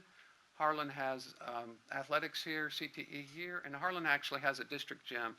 But as I said, along Claver Road, the reason it faces here is so you can see the school, even though you have to come in off Tally Road or Old Tally. The athletic fields are in the back, the parking's in the front, and services around the back, along with the bus loop. Okay, so the first thing we looked at was where should the school go on the site? And next slide. So we looked at 3 different opportunities that we took the building committee. The one that was selected was where the building goes in the middle, and I'll talk about that in a minute, but we looked at other options where we put the ball fields in front or the future development in front, and both of those items were deemed not as good as putting the school in the middle and then the athletic fields in the back and then the future development behind that. Okay, so this is, yes ma'am? Remind me, so one of those had a parking space in the back, right, by the fields? Yes. I'm trying to remember, and then there was the other that had all of that extra land in front of it. Right, so that's the scheme where we actually put the ball fields in front, and then one of the schemes we showed you at that time had land in front of the parking lot, in front of, between the houses and the park. Didn't one of them kind of have the school kind of tweaked at an angle, and we had asked you to come back and look at that, and so is this That's what we're, schematic that we've come back with? correct, Okay, yes I'm ma'am. sorry, I just needed to catch myself up on where we were. Yes, and you brought up a great point, is like, when I mentioned earlier, like, as I said, the school is gonna go here, the parking is in the front, the support's there, athletic fields here, and then there's the 28 acres for future development. So this was selected as the most efficient scheme, and then the other thing we talked about was that when you come down this road and you come up West Gulm or North Gulm, we will think it's important that you not be looking at the side of the building when you come down these roads. So that gave us this diagram, or this angle here, as what we're calling the line of sight. So everything behind that, we think then you will see the front of the building. Okay. Next slide. So now we're going to show you two options, and the first one is the straight bar option. It has a L shape around a courtyard, has that gym here, the fine arts here, the library's on the second floor, has that access that I talked about with your other schools. The bus drops off in the back. This is the cafeteria. This L-shaped academic wing is around the courtyard. You can come in, the student drop-off would be here or here. Athletic fields in the back and the future development behind it. Okay. So this is the plans. So you still do have the building tweaked? This one is, yeah, and we brought options. The one, if you rotate them like you were saying, like we were suggesting, or like you're commenting on, Mrs. Chumley, if you'll go back one slide, what happens is if you maintain that you want to see the front of the school, this rotates up and you're going to look at the side of the gym or the side of the fine arts. And so when It's going to eventually be on the left, that would be in front of the school, where you'd see the right here? no, the line, right there. No, this line right here is that drainage swale that I showed you in the previous. So this little green bar right there, that is the line of the drainage swale that we can't build over. So that's where the drainage from this. And there's going to be houses over here? Yeah, What these I'm are trying to people's think of. backyards, basically. This is all, and these are already on construction. So this is backyards, and then this has not been developed yet. So we're not sure what's there, but this is already, the lots are there for fences. So the L-shaped scheme, the first floor, as I said, you'll come in. This will be your first school that has a security vestibule. You'll come through the security vestibule. You'll get checked in. The procession back to the cafeteria. This is the academic wing, the gyms, the fine arts, the CTE, and the bus drop-off. So the bus circulation is here. Second floor is a straight L wing. All of these classrooms would have windows. The library is on the second floor, similar to Harlan. Again, the third floor is exactly the same as the second. Jerry, go back to your parking, please. Yes, ma'am. Okay. So I come in, so I will have two entrances? Yes, this is West Gulm and North Gulm. And then where will I go? So it depends on what you're going to do. I'm dropping off the student. So you can come in here and drop them off that way. And then where do I go out? You can come right back to where you were going, or you can flow through and go out the west entry. And as this gets developed, we're working right now with the civil engineer to If I'm parking? well, you can either come in here and park in this area, or if you're going to a ball game, you can park here in this area, Or if you're coming in here, you can park in this area, or there's going to be some parking right here. Okay, so my concern, and I know I'm going to ask for a future agenda item on it. I'd already talked to Dr. Woods. My concern is when campuses make the decision to change what we have approved as the parking on their own, why approve it if they can just change it? So my concern is that you got a roundabout, but then you also have traffic that's going to be coming straight, which I'm concerned about that piece of it. This Thank piece you. right here. Thank you, Gerald. So let me try to address that. One of the things that we learned at Harlan was that our best thoughts were very similar to this concept, but we found out is working with police, with Robert Harris and various others, is that they cordon off certain areas for easier way to get in and around the campus.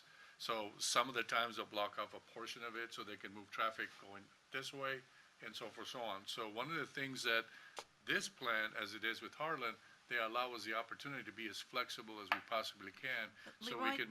can move traffic a lot easier. That shouldn't be that you're asking us to approve a traffic pattern that you're telling me we're saying, but then the school can block pieces of it off Right. to allow for different.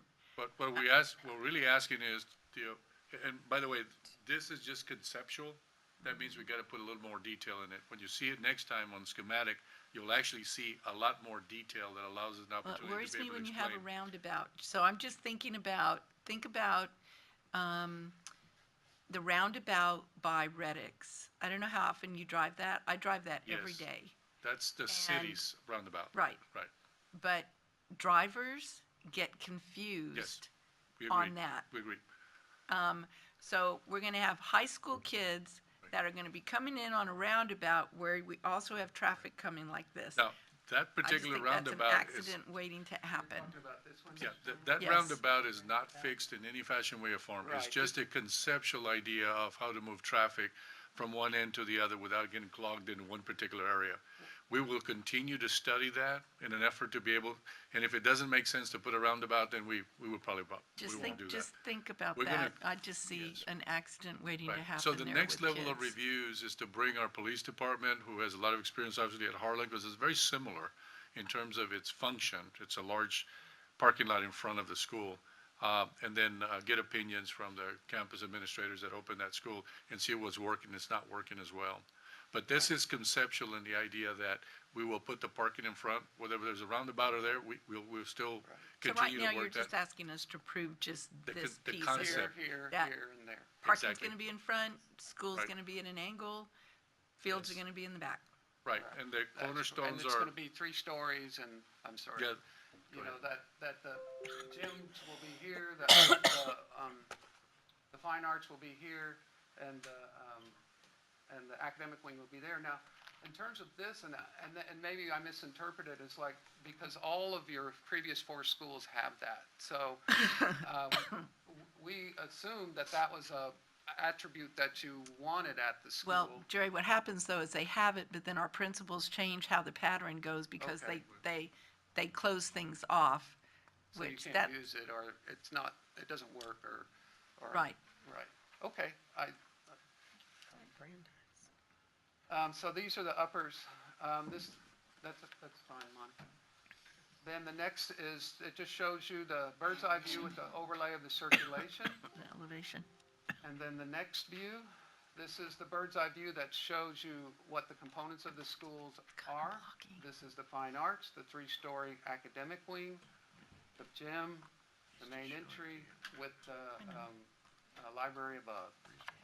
And then now, to answer the question about what would it look like when you enter on West Gom, this is what you see. You would see the fine arts, then you see the front of the school. If you enter on North Gom, then you see the academic building and the main entry. Okay? And then this is the school as it sits on the site. That's why I need to meet with Leroy when I miss building. Okay, the second concept, this is the one that's similar to Brennan.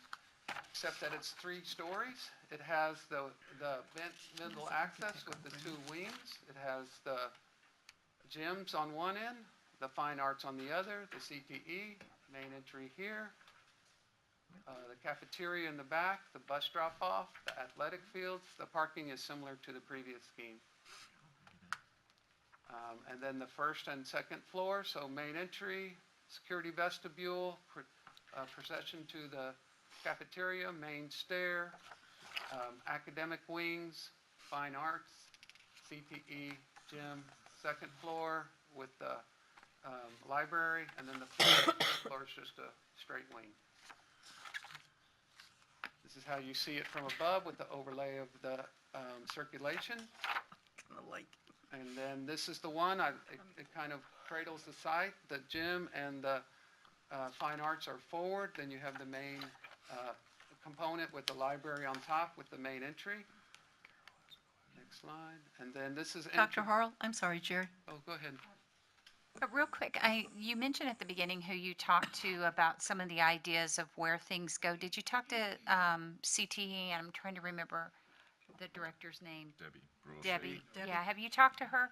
I'm just wondering why CTE is separate when some of the newer schools are being built with like CTE courses near content like science and like robotics or STEM or something else. So What we're showing in CTE right now are the shops. Basically, it's the auto shop, the wood shop.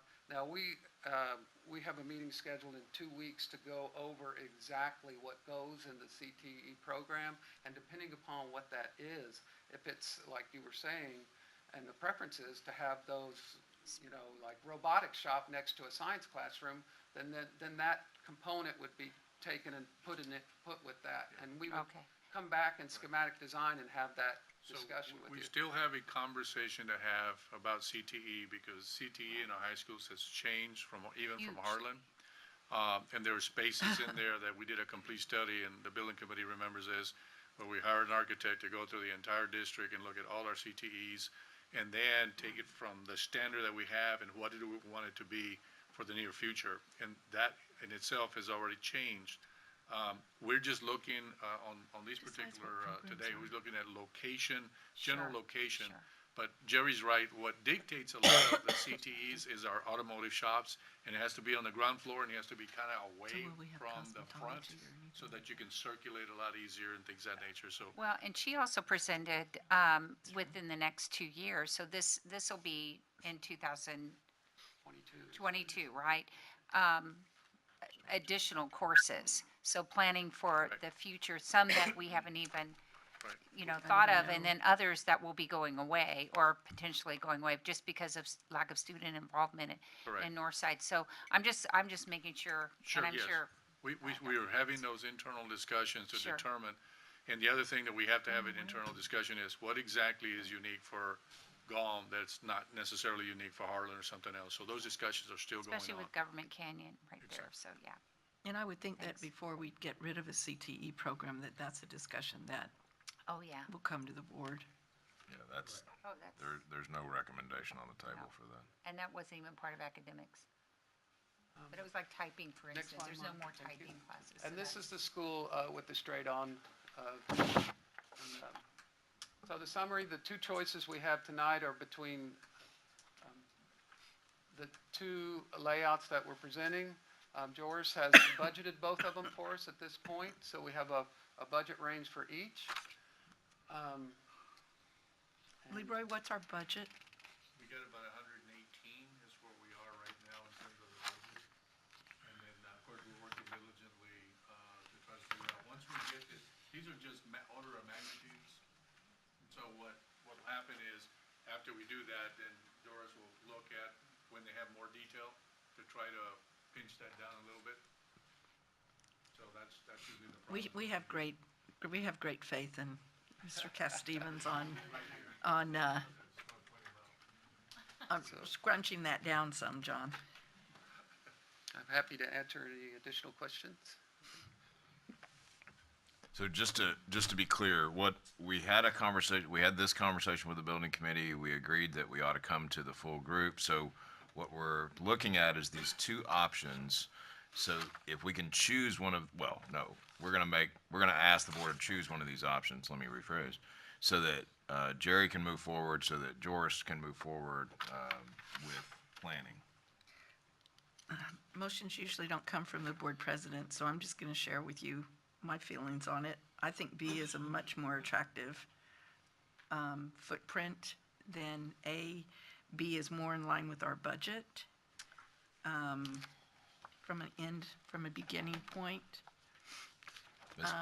Jerry, I just think A is just, and I know that you presented it in blocks because that's how you present it when you're doing the schematic, but it's just too blocky. A was trying to, Too blocky. it's like if you were trying to do a bar scheme, and like Harlan, for instance, and Harlan's too long to fit on the site. So it requires, and Harlan does have a little right degree, it's just not very prominent. The building committee preferred B by far, so, and it looks like, I think in one of the comments, looks like it could be a north side school. Yeah, it's just, it's very, I think it's going to sit really nicely on that thing. What did Mr. Blount say? I didn't hear. Well, if Jerry didn't, I was getting ready to. So What's that? I was going to say the building committee members were very clear about their preference for B. Well, And they are an advisory committee. True. Mr. Lopez. End this pain, please. Yes. We were in the committee, yes, we did decide that B was the best option, and we looked at that, and it really did fit more what we liked on the committee. So I recommend that we approve the conceptual design with recommended B as the conceptual design for our Galm Road High School. It's been moved and seconded that we approve B as the conceptual design for Galm Road Area High School. Any questions or comments? Seeing none, all those in favor, please signify by saying aye. Aye. All those opposed, the ayes have it, motion carries. Thank you. Be a beautiful school. Thank you. So the timetable, just for information purposes, is Jerry, and I think it's more Nikki than Jerry, is going to have to spend all-nighters like we did in architecture school to get this done and hopefully get it back to you next month, because we got a schedule we got to maintain. And so what you'll see is schematic. That's when you're going to start to see the pretty pictures and colors and things of that nature that are, just representative of what the school will start to look like as we move forward. Well, everything else that you have designed for us is gorgeous, so we have great hopes on this one as well. Thank you. All right, next item of business is the contractor for Rancho Lago. The next item is our last of our elementary schools for the 2014 bond, which is titled Rancho del Lago Area Elementary School. This is the fourth elementary campus to open, this is our fourth elementary under the 2014 bond to open into 2021. Competitive seal proposals were received on January 29th, 2019. If you remember, we changed our delivery method from a CM at risk to a competitive seal proposal after we did the study and found that we could save over $1 million. Staff and consultants have reviewed all the submitted proposals and conducted evaluation consistent with provisions outlined in the contract documents. Approval of Bartlett Cog General Contractors and the attached resolution is recommended. And again, this was presented to the building committee. And Ms. Reed is the chairman of the building committee, and since she's not here, Mr. Lopez, is there anything that you wanted to share on that?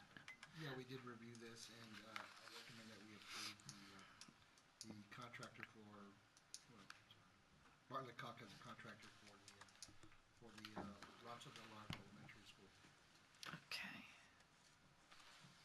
All right, is there a second? Second. It's been moved and seconded that we approve the proposal for Bartlett Cox General Contractors as the contractor for Rancho Del Lago Area Elementary School. Is there any comments or questions? Seeing none, all those in favor, please signify by saying aye. Aye. All those opposed, the ayes have it, the motion carries. Thank you. Thank you. All right, the next item of business on the agenda is the Budget Amendment 2 for school year 2018-2019. Thank Mr. you, Ms. Rastellini. This evening, we are pleased to bring to the board for consideration Budget Amendment Number 2.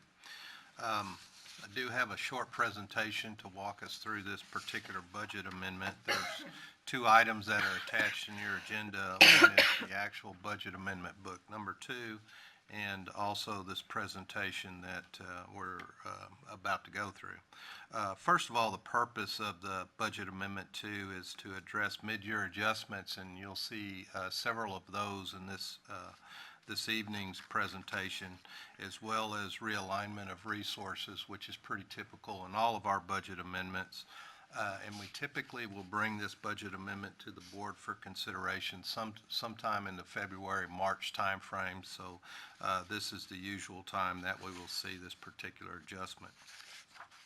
On the next slide, you might recall that when we work our budget, we have base budget, which is basically our budget that carries forward from year to year to year, and also we have one-time adjustments. So the first part of our adjustment for Budget Amendment 2 is our in the appropriations is the increase in base budget appropriations.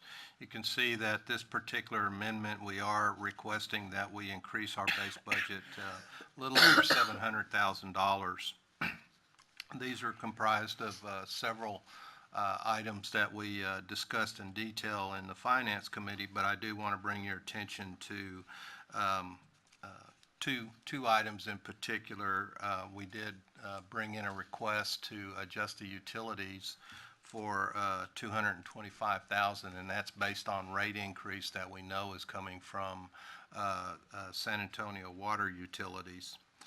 Typically every year, Budget Amendment 3, we do have to make some significant adjustments to cover our utilities.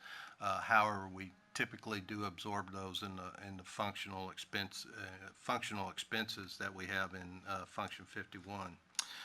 The other significant item in this $700,000 is summer school costs that is being funded with state compensatory dollars, and that amount is roughly about $213,000. The rest of the adjustments going through the $700,000 are we did add additional crossing guards. I think we added 6 units in this particular adjustment, and made some other requests for reclassifications and stipends and campus support personnel.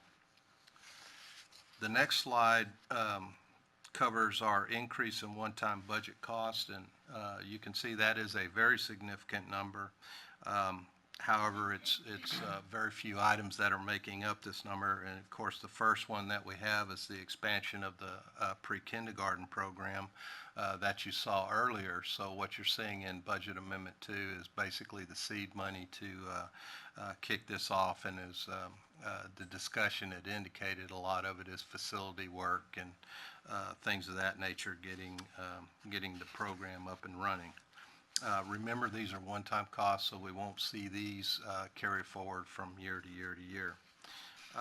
The next significant item that we have in there are roofing projects. We recall we did get a significant settlement from the 2016 hailstorm, and we were continuing those projects. This additional $7.5 million will actually bring our budget for 18-19 on these projects in excess of $23 million. So we are receiving the funding from committed reserves assigned for those roofing projects. The next item we have is, back up, I'm not that fast. The next item that we have is Athletic projects, you might recall in the 2018 bond authorization, we made some adjustments when the board considered the final numbers to move two sets of projects out of the bond issue into the general fund. What you're seeing here, and that amounted to almost $8 million. These were small, minor projects and bleacher replacements, mainly at middle schools. However, with all the final adjustments, we did add some high school projects as well. But the $3.5 million represents some minor upgrade projects at 3 different campuses, and I think bleacher replacements at 5 different campuses. So this is the first use of those dollars. We did have another adjustment of $1 million, just a little over $1 million. Yes, ma'am. Can I ask you something real quick? When we're talking about the bleachers, Yes, ma'am. is that, so our standard is the metal bleachers, right? So when we're talking about that, Leroy, are we talking about, is that the new standard? So every school, every middle school that we're doing a bleacher, not repair, it'd be renovation, exchange? I mean, are we talking about? This particular project is the replacement and getting rid of those old wooden, long, splintery-looking things that we have had for years, that we maintenance repairs them on a regular basis, to put the aluminum like you see in the newer schools. So, and I think there are 5 schools, David, if I remember correctly. 5 schools. Yes. It's the Rosses, the Jones, the Neffs. Those are the older schools that have the old type of bleachers. We're going to yank that out, put a concrete pad on it, put the new bleachers on it to Where meet the can we standard. see what the schools are? We have a list. I know I can get you a list of all the schools. I Okay. don't have it with me, but I can get you a list. Maybe I'll send it in Friday letter. That'd be great, Leroy. Thank you. Thank you.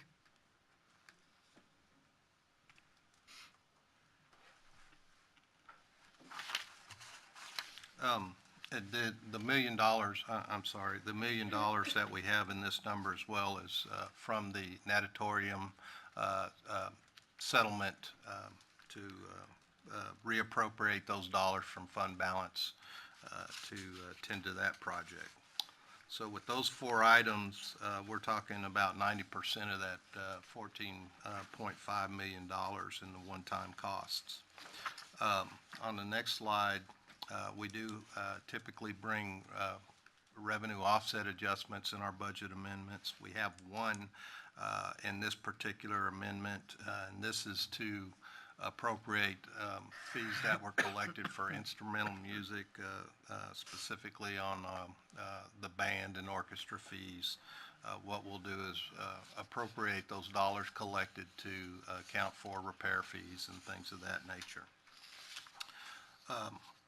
Overall, what we're seeing is, next slide, an overall decrease to our fund balances of a little over $15 million.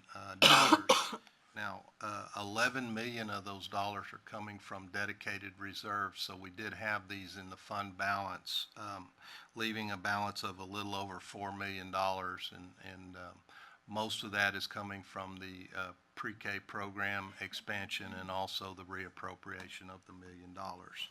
So that is the big effect on Budget Amendment 2, and unless there's any particular questions about any of these items, other than the list of schools, and I'll get you that before we leave, Ms. Chumley, I do have that.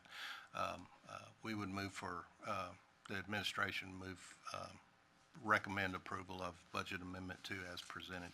Okay, Mr. Lopez, as Finance Committee Chair, is there anything you want to share? Yes, we did talk about a lot of what David said here and what was presented in the Finance Committee meeting. A lot of this is good stuff that we're doing and preparing for the next coming year. I did want to highlight one of the programs that I thought was really interesting, and I'm glad to see that we're continuing on doing that, is the nutrition program and the spring break feeding program there at one of the campuses. I really thought it was really neat, and in fact, I'm going to go and be a part of that because from my understanding, anybody can go within the community to go in there and, be a part of the feeding program, the breakfast and the lunch, and then also be a part of the learning tree program. So, but what was interesting, and just a little side joke, but I am really curious to see or to taste the rodeo burger that they got there. So that's going to be really interesting, and so I'm going to be out there trying that. But with that, I move that for the approval of the budget amendment for number 2 for 2018-2019 as presented. It's been moved and seconded that we approve the budget amendment 2 for school year 2018-2019. Are there any comments or questions? Seeing none, all those in favor, please signify by saying aye. Aye. All those opposed, the ayes have it, motion carries. Next item of business on the agenda is administration. Mr. Galindo, the request for maximum class size waivers. Now I've got the hiccups falling apart. Yes, ma'am. Tonight, we hope to bring the last installment of, or request, I should say, for class size waivers. 22 to 1 does not apply as of Monday, March 4th. So in theory, we could have between now and Friday some come in. But for tonight, we bring 15 class waivers. And that brings the total for this school year to 202, but still well below, as I've mentioned before, the class size average 20.2 in our K through 4 classes, and that's 1,907 classes. So again, well below the 22 to 1 that's mandated by the state. So again, our request would be for 15 class waivers. All right. Yes, Dr. Hall? So is this the last month that you have to report that to us, right? Right. So just maybe in academics, I think it's just interesting to know how many more, like if, are coming in where we have to do that. Oh, And- even after? Yeah, after this, just to see the growth and how we're doing and where the pockets of growth are, particularly our elementary schools. So early, it's only K through 4th grade, right, with the 1 to 22. I just think that'd be interesting for us to know. Sure. Thank you. We can do that. We can put that together. The other comment, I'm sorry, that I was going to make is that that unless we see a change, a significant change with regard to legislative effort to fund schools, waivers are a thing that we will deal with in Northside because of our varied growth, because you've got some areas with very rapid growth, and for a whole host of reasons that have to do with customer service, keeping families together on the same campus and so forth.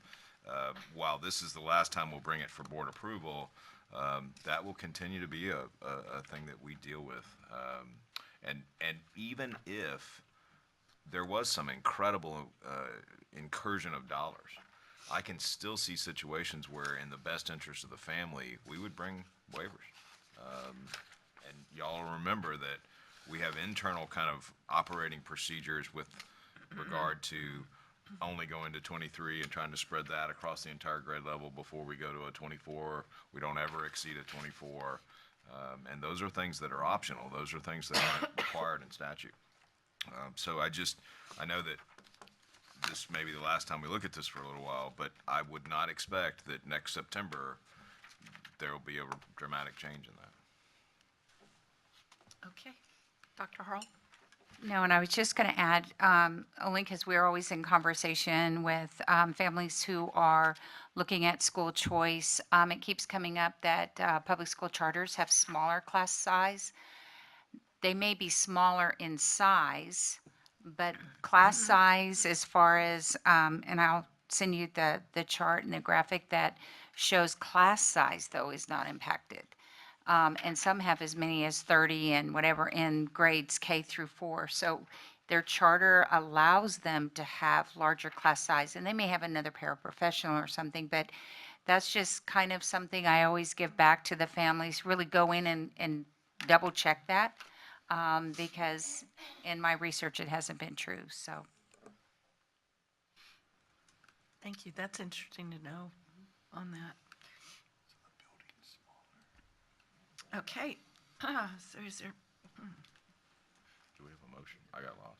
yeah, I did too. Do we have a motion? We don't. I didn't think so. Okay. Is there a Sorry. motion come for the board? I interrupted. Mr. Lopez? No, that's all right. Move that we accept the class waivers as presented by Ray. It's been moved and seconded that we approve the request for maximum class size waivers. All those in favor, please signify by saying aye. Aye. All those opposed, the ayes have it, the motion carries. The next item of business on the agenda is to announce candidacy for trustee election.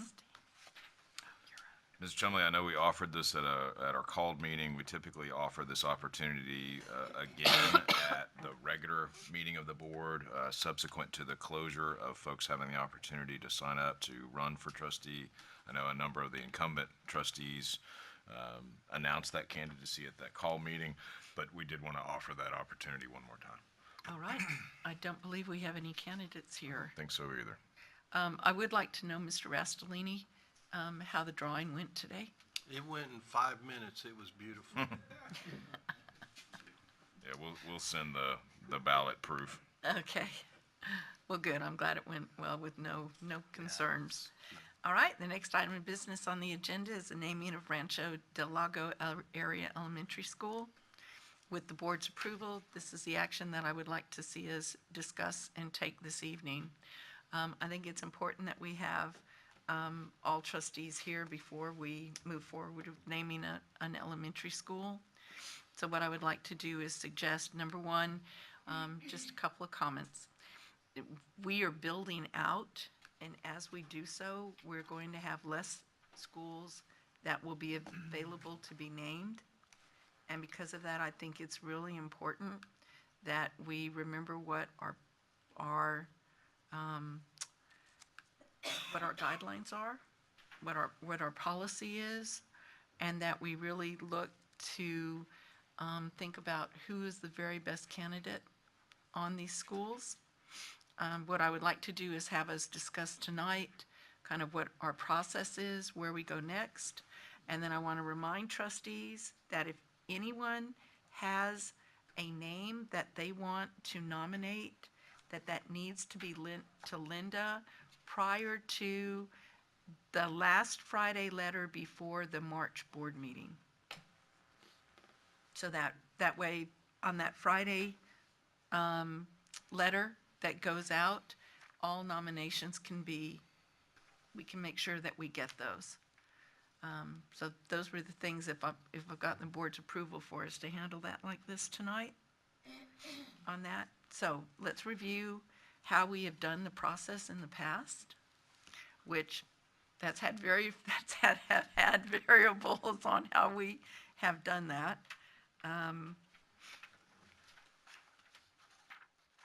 Mr. Medina. I apologize. It was regarding an announcement for candidacy for the upcoming election, and I wanted to just again announce I'm would proudly represent District 1 for Northside ISD, and so I was just following up regarding the announcement candidacy for trustee. I'm sorry, I didn't catch you on that agenda item. Thank you.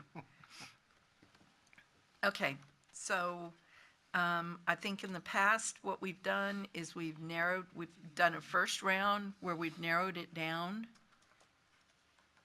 I need some help remembering, guys. I can't remember how we've done it. I think before we've marked all of the candidates, and then we've narrowed it down to 2 or 3, I think. Ms. Freeman? We've actually done that, though, here on the dais and selected. Right, and we need to do that. We need to do that in public.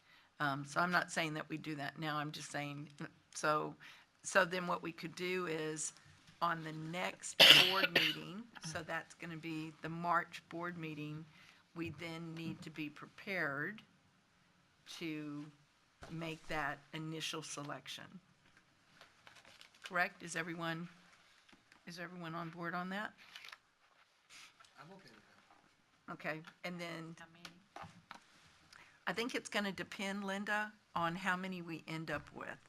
Because I have a feeling that there was one added, there is another one that's already been added, but I think that we will end up with some more suggestions on that. And then I guess we can decide that night how many we want to name based on, how many we want to narrow it down to based on the number of nominations that we have.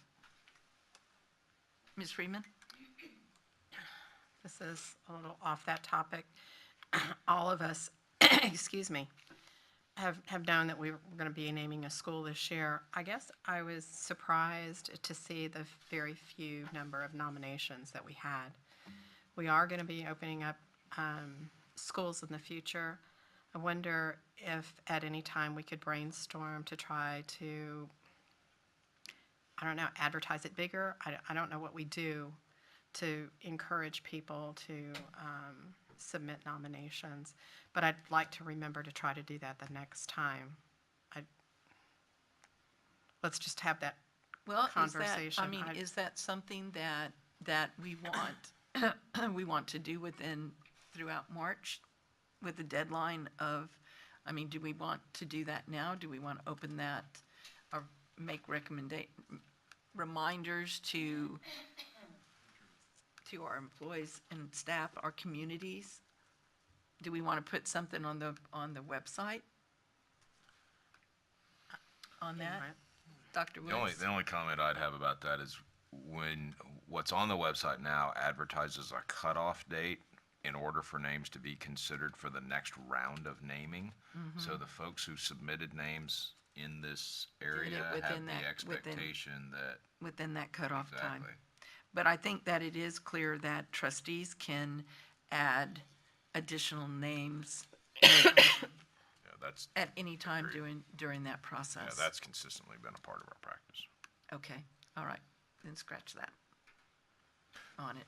But if I can, back to Karen's comment, I think that that's something we can consider prior to the next round of naming, because you're right, we do have 2 other elementaries and a middle school in Bond 2018 that still need to be named. Dr. Harrell? And Linda, remind me, you sent out either an email or it was in a Friday letter that if there were previous nominees, because, this. It can be, you can submit new. Yeah, and I thought of it that time, but I didn't email you. Is there a list of the prior nominees? Because they did, whomever submitted those got it in, on time. And I think there was a one-liner that, and it could have been in where the pillars are, that we could consider them at a later date. I'd just be interested to see who was nominated in the past that we do have. Let's see, 49 years? No, I'm Yeah. That'd be up to, if anyone else likes that idea. If not, I like that idea a lot. But give me How many years did we go back? like 2 or 3 years. 3 years? I don't know. 3? Y'all I'm tell me. looking. Last year? I've got last year for sure, but I've got.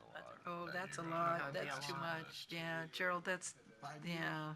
5 years? Let's see what 3 years looks like, I Yeah. guess. And then if it's Yeah, still, I think 3, Gerald, would be put it in reasonable, Friday because you had a lot of carryover.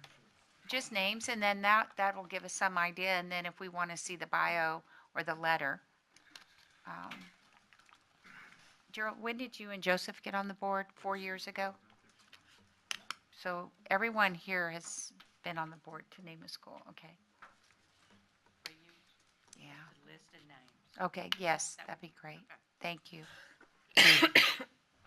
Okay, so are we all in agreement then? So we have now until the Friday before the board meeting to include any additional names or nominations. Then at the March board meeting, as long as we're all here, pending if something happens, we all aren't here. But as long as we're all here, then we'll go ahead and narrow it down, and we can make the decision at that point as to how many we're going to narrow it down to. Because I don't think we have anything in policy that talks about the process piece of it. Bobby, I was looking, I didn't think that we had. Copy of the policies. Thank you, Linda, for putting that in there. Okay. Then that's all the action that we need to take on the school name at this time. Dr. Woods, future agenda items? Yes, ma'am. At each member's place, we've got a blue folder as we typically do. In it, you have a list of future agenda items that we're tracking, as well as several invitations. Heroes for Health, which we've already talked about, is included in that. A number of campus invitations to campus events. There's also a form to fill out with regard to what information, contact information you want on the district's website. If you would get that reviewed and give it to Ms. McGee, we'll make sure that it looks the way that you desire it to look. I've got a question about that, Brian. On that, there is the email that is info@nisd.net. So what is the process of who gets those when they're specific to the board or to a trustee? And how do they get to us? So those go to, in the background, they go to Barry Barry? and Linda, or just to you, Barry? Just to me. Okay, yeah. And then Barry forwards typically to Ms. McGee, or to me if it feel like it needs that kind of review. Okay, and what is that time, that turnaround time? And y'all send them to us? Depends. So the reason I ask is because there was one that didn't come to, that I didn't get, and I understand why, but then I got blindsided when the parent called me. So I just want to make sure if we use that email, that we're getting them like, 24-hour turnaround SLO on when we get them. And then if there's, conversation that we need to have with the superintendent, then that we certainly can. I just want to make sure that we get them right away if we use that email, because I would prefer to use that email. Yeah. I try to get to them within 24 hours to get them forwarded, especially if it's addressed to the individual. Right. If it's not, then I send it to the appropriate district department. If it's not addressed to a. But what about if it's addressed to the board? I send those to Ms. McGee for her to distribute. Okay. All right. Thank you. All right. Anything else, Dr. Woods? That's it. All right. Is there any trustee that wanted anything on our future agenda item?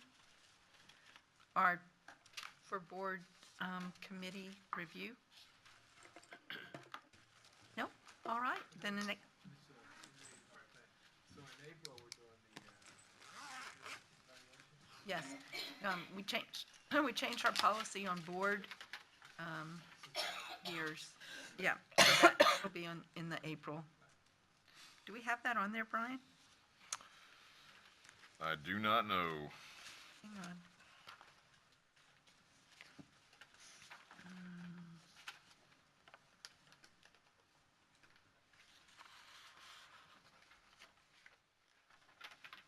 I don't see it. I don't see it, so we need to make sure that that's on there, Brian. Yeah, no problem. We'll get it on there.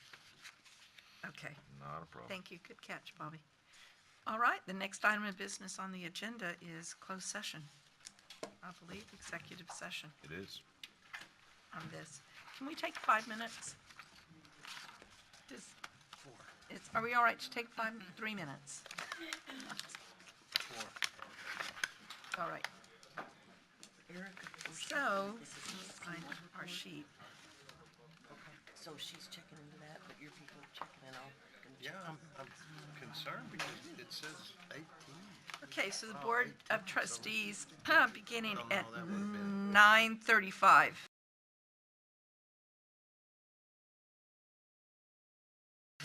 The Board of Trustees on February 26th, beginning at 9:55, will convene an open meeting. Action will be taken on items C, D, and E. Is there a motion to come for the board? Ms. Freeman? Yes, I move approval that, I'm sorry, let me think what I'm saying. I move that we approve the employee contracts as we discussed in executive session. Second. It's been moved and seconded that we approve the, one more time, Karen? Move that we approve the renewal of the employee contracts as we discussed in executive session. Thank you. Any questions or concerns? Seeing none, all those in favor, please signify by saying aye. Aye. All those opposed? Ayes have it, motion carries. The next, does that encompasses C? Actually, it could encompass D and E, but no, okay, that encompasses C. All right, so I need a motion for D and E, please, and that can be done jointly. Joseph? I move to recommend the appointments as discussed in closed session. Second? All right, it's been moved and seconded that we approve the appointment of vice principal at Vale Middle School, appointment of assistant principal at Stevens High School as discussed in closed session. All those in favor, please signify by saying aye. Aye. All those opposed? Ms. Freeman? No, that wasn't anything. Okay, all right. The ayes have it, the motion carries. The board ended its meeting at 10 p.m. on February 26th.